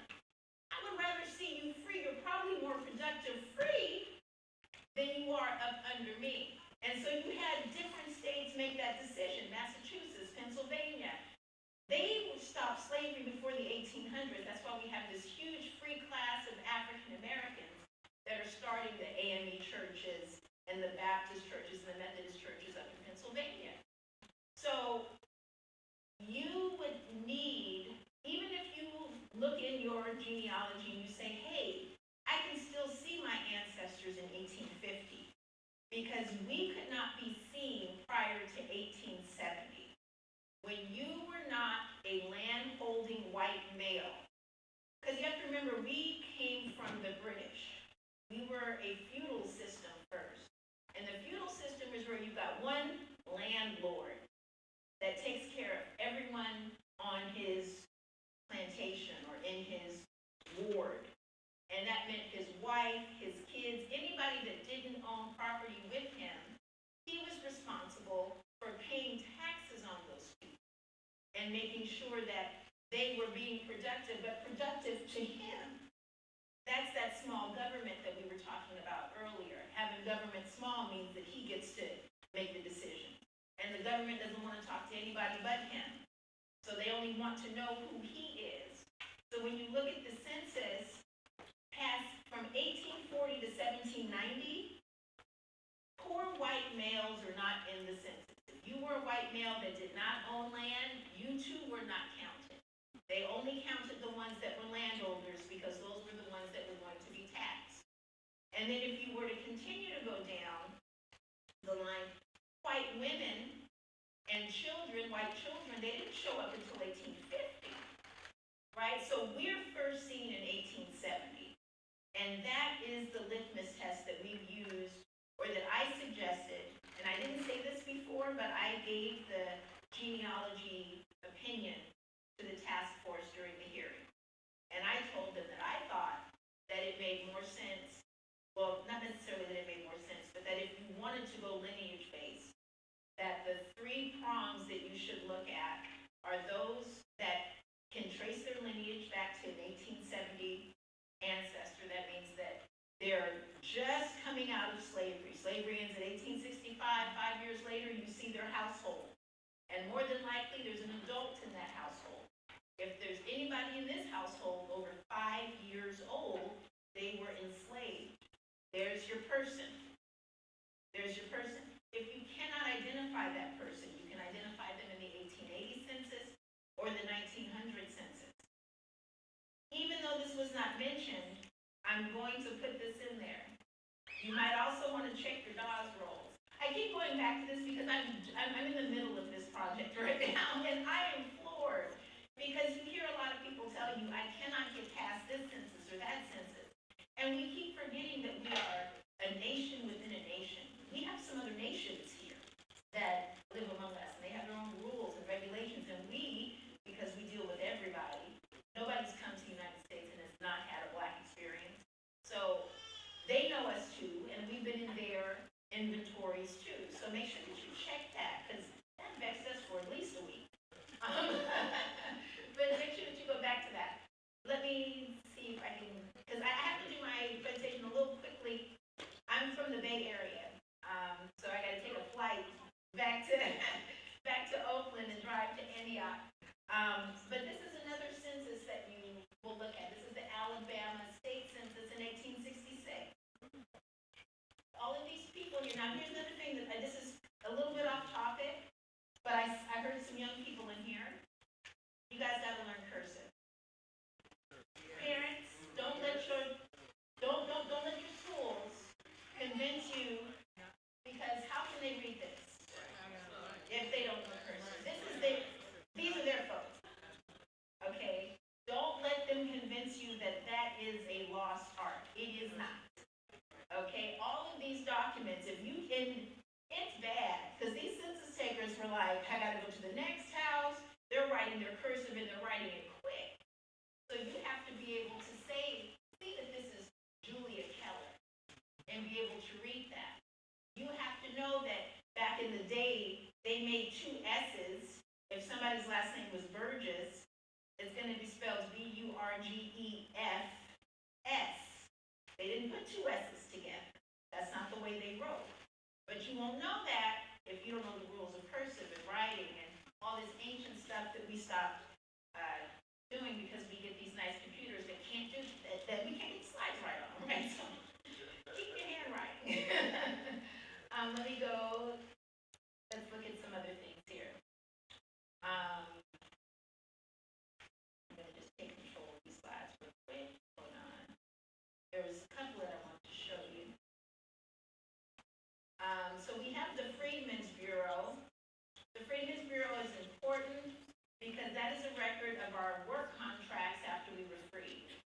And you will often see, if you cannot find your ancestor in any of these other federal census, state census records, you will be able to find them in, let's see what that. Well, you can find them there too, of course. But like, for example, this looks really bad. It doesn't look so bad on my paper, but this is the type of old documentation that you run into when you're doing your genealogy, right? These old ancient texts. But these are the minutes from a black church in the early 1900s. So this helps you find, and they used to record everything in these black churches. As soon as we learned how to write, it was, we were writing everything. And that's when we start rapping and everything else, So literacy is our jam. As soon as we learned it, we used it. So we cannot lose any part of it for any reason. But this is what you're going to do when you start researching your ancestry. So that baby boy over here can know at least who you are, right? At least who your grandparents are.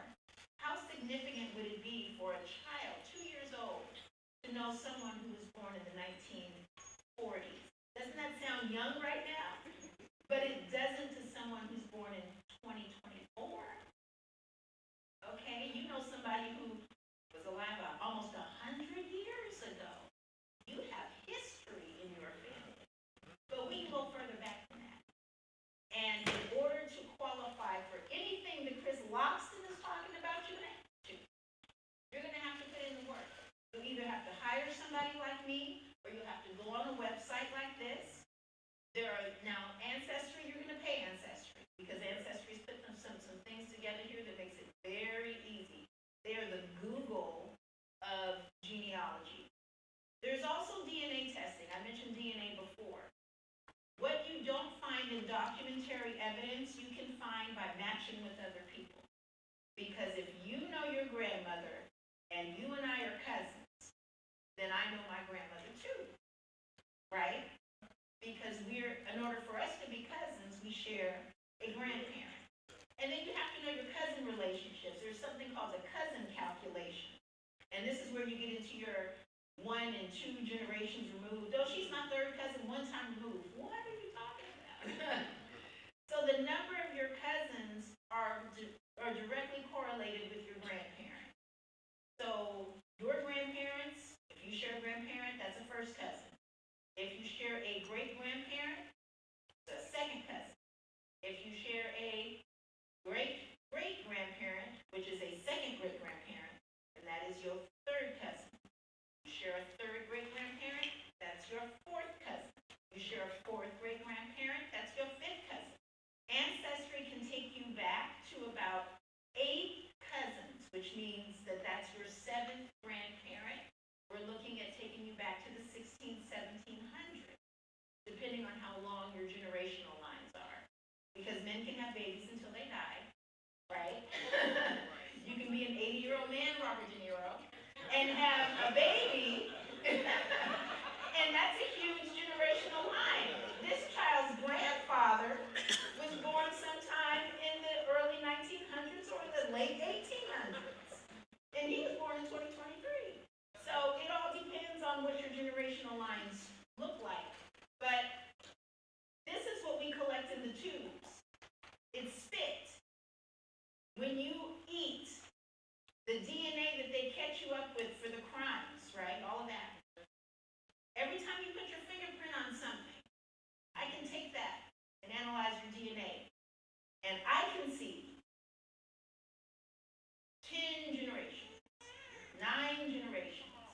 That means that every time you touch something, every time you speak, there's spittle that comes. You guys saw Outbreak. When they're in the movie theater, somebody coughs and you see the spittle just traveling around hitting everybody in the desk. That's how COVID happens, by the way. But think about it this way. If each one of those droplets of spit, if you send that to 23andMe and they can see 8 generations, you carry your ancestors with you, is what I'm saying. They're on every surface in this room. When I speak, they are coming out of my mouth. And I know that because I can see them if you take the test. If you take the test, I can see it. It doesn't matter if you don't want to know. It doesn't matter if you're afraid to get it analyzed. I'm letting you know what's out there and what can be seen. So when we say that your ancestors are important, whether Africans knew that at a biological base level or not, the fact that you walk with your ancestors is the absolute truth. Because if I can get your fingerprint and run it through a lab and tell you that your 4th great grandfather was named Stanley, that means the Stanley's in the room today. Okay? So it's up to you. The state doesn't have to tell you to do this. And there doesn't have to be a benefit attached to knowing what a stranger off the street could know about you if they picked up a cup and analyzed it. Do you understand? Yeah. That's how deep it is, and that's the level that we want to teach genealogy. It's not some hobby for us, because we have people missing. We have ancestors that spent decades. The Chicago Defender, it's enough to make you cry. 1940s, still asking about people who were separated during slavery in the 1860s. Still asking. Does anybody know? Did anybody hear? We're looking for them now. Hey, you know what? And we call it, I hit a brick wall. I can't find such and such. Grandma said that. But we're still looking for these people. Don't let somebody else find them and not tell you.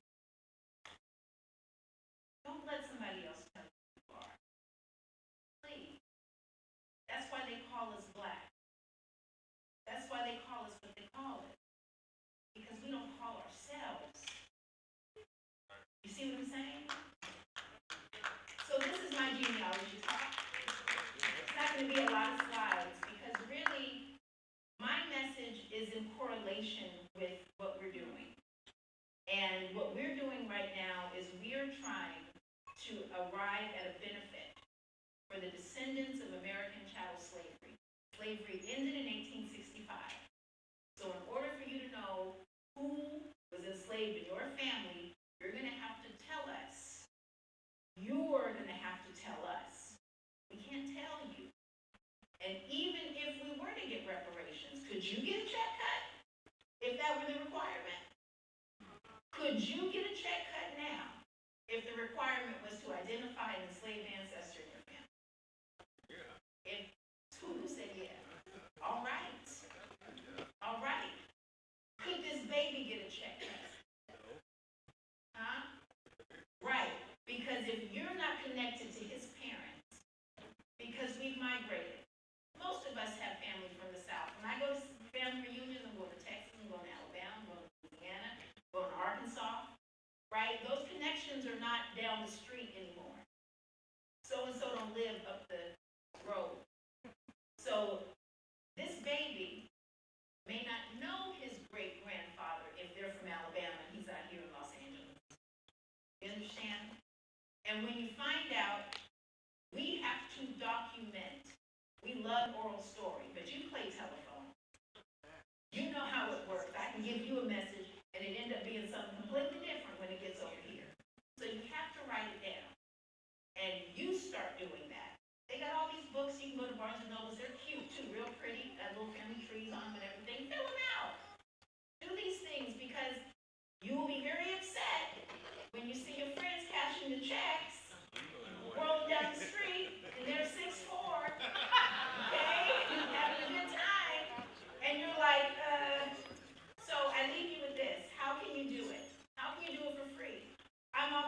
about Ancestry because they paid me. Okay, and that's what I'm talking about, payments. But Family Search is also free. And there are 1,500 brick and mortar. Now they're Mormons. You can say what you want to about the Mormons. You can say what you want to about the Mormons. They were over in Utah, minding their business. Most of them did not own slaves. They weren't keen on black folks, but that's okay. They've got all your ancestry for free. They'll give it back to you if you ask them for it. So all of these places here, I know there's a Mormon temple here in Los Angeles. I know we're in Fontana, but they are everywhere. So you can go to Family Search. You can go to your librarian in the history section. We have the Family History Library in Utah. I'm going to be up there in Lehigh next week. There's all these resources that are available to you. Use them. And then by all means, make sure that you know how to use the computer. My older generation folks, sit down with your kids. What a great time to connect with an 11-year-old. Trying to get them to get you on this computer and on Family Search. So that's my message. And if, like we're talking about, if you have any questions, I'm going to leave some time for you to ask questions, and I will try to answer them. Yes? Family Search Mormon, that's the same? Is that what that's called, or those are two different? No. The Mormons own Family Search. So it's familysearch.org. Yes. Yes, it's DAWES. There's the W as in water, ES. And you'll find the Dawes Rolls. They start in 1896. In Oklahoma, they end about 1905 for the Cherokee, and each different tribe has their own starting dates. Any other questions? Just, can you repeat the ones that you said? You gave us about 3 searches that we can do free on. Oh, okay. From the microphone. Repeat those slowly. We're writing those down. Oh. Family Search. .org.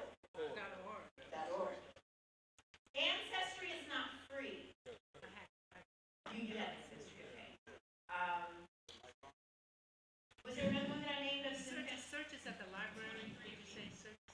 23andMe is more genealogy, and I would hold off on 23andMe. Poor babies are trading at like 16 cents a share right now. I don't know what happened. But they make a lot of business. Libraries, did you say library? Oh, the family, so the Family Search has libraries. They have brick and mortar. Okay. Yes. And they're really associated with the Mormon church. So wherever you have a Mormon church, you will have a library. And they will have your genealogy resources, or they'll have computers set up for you to do it yourself. Any other questions? Is there a way that we can get access to the census? Absolutely. The 1950 census is completely free. You can just go to the National Association of, now I've drawn a blank. The National Archives. National Archives? Yes, the National Archives. And you can go and just look up the 1950 census completely free. Completely free. Was there another question? Yes. Make sure Barnes & Noble has books that you can actually write in and get organized. That's right. So they have genealogy books, family history books. And you know who else has these too? They're family history sheets. If you go to Hobby Lobby in their section where they do all the crafts, they've got family history pedigree sheets and charts. And they're really pretty. They've got flowers all over them and stuff. You can do all kinds of things. Go ahead. Just how much information do we need to, actually have to get started?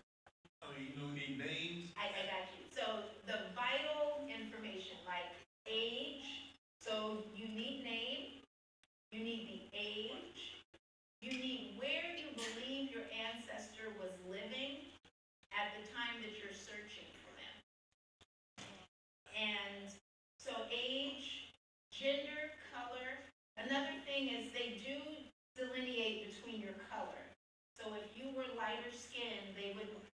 you as mulatto. So you would want to describe your ancestor appropriately.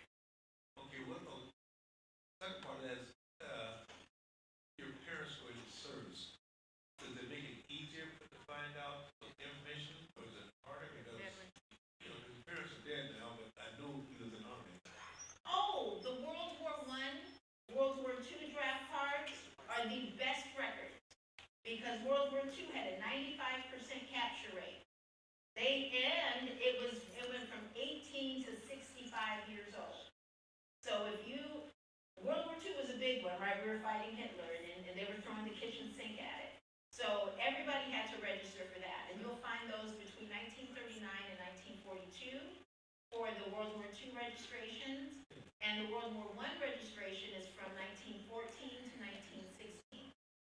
So you will find your ancestor. And that registration is for males that were 18 to 35 years old. Okay, one more good question. Yes. I know that sometimes, you know, like the enslaved people didn't always use their proper name. They used the name of the slave owner.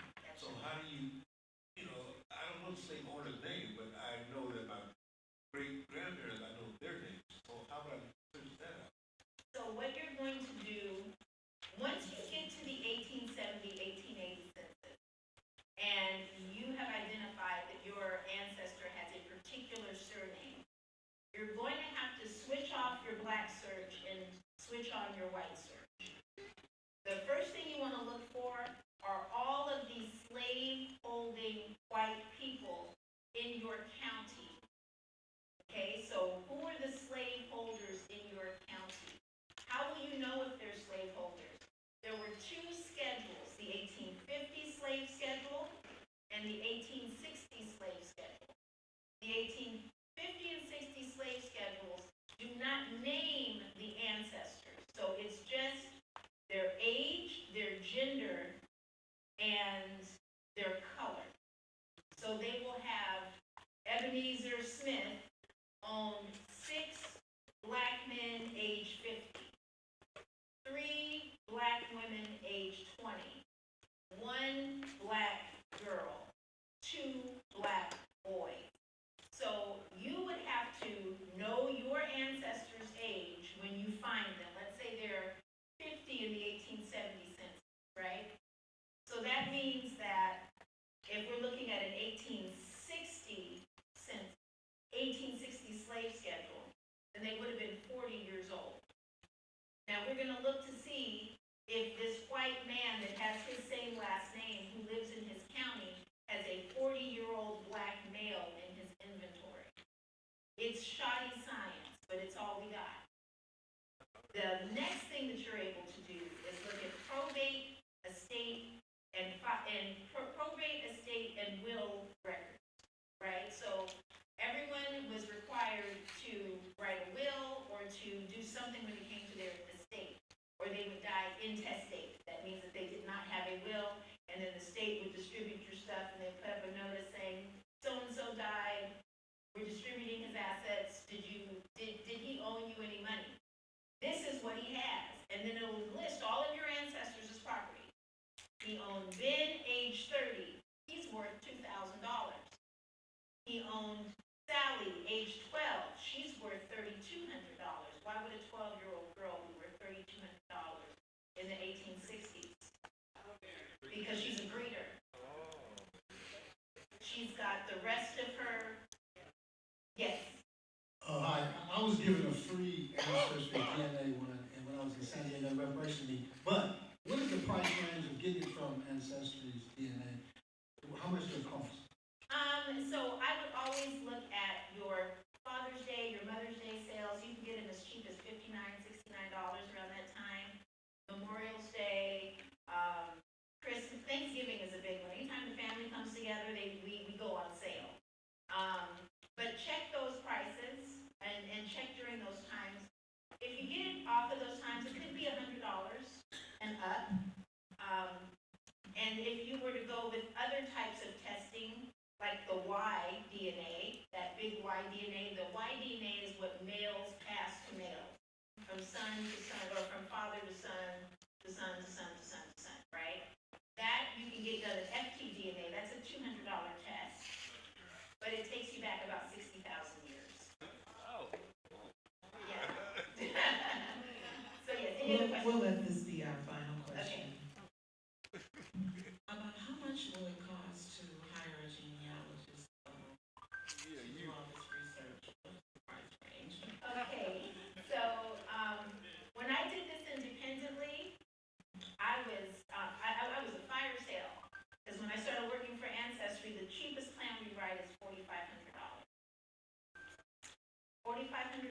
will get you about 15 hours of research.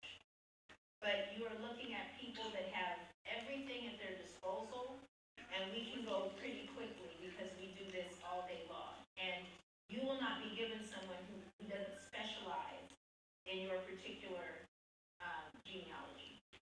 So it's expensive, but what we do, because we have people that have bought $100,000 worth of plans with us, because they, you know, the Scottish and the English and the Mayflower, because there's genealogy societies, the Daughters of the American Revolution and the Sons of the American Revolution, and the Mayflower family groups, right?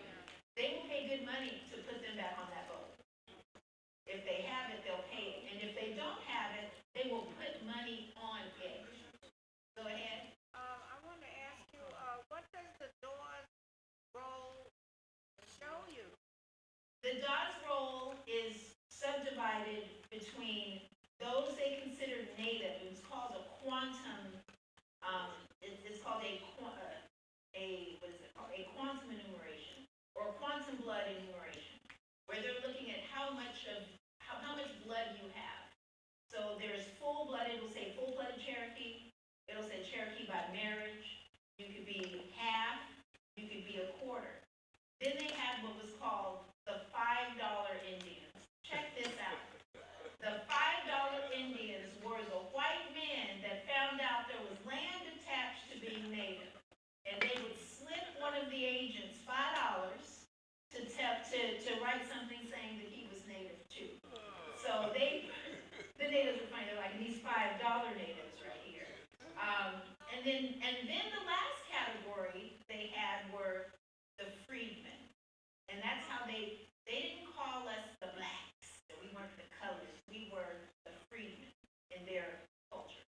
And so they would be on those rolls too. What they're saying today, as of 2017, is that whatever classification you were, whether you were a freedman, or whether you were a quarter Cherokee, or a $5, whatever you were, if you were on the Dawes rolls, you were a citizen of that nation. Gotcha. So that's the way that works. Okay, you guys, thank you. Dr. Kelly, for everybody. Come on, y'all, let's stand to your feet and stretch your legs a little bit. I know we have kept you so long. Thank you, Dr. Ferris, for coming.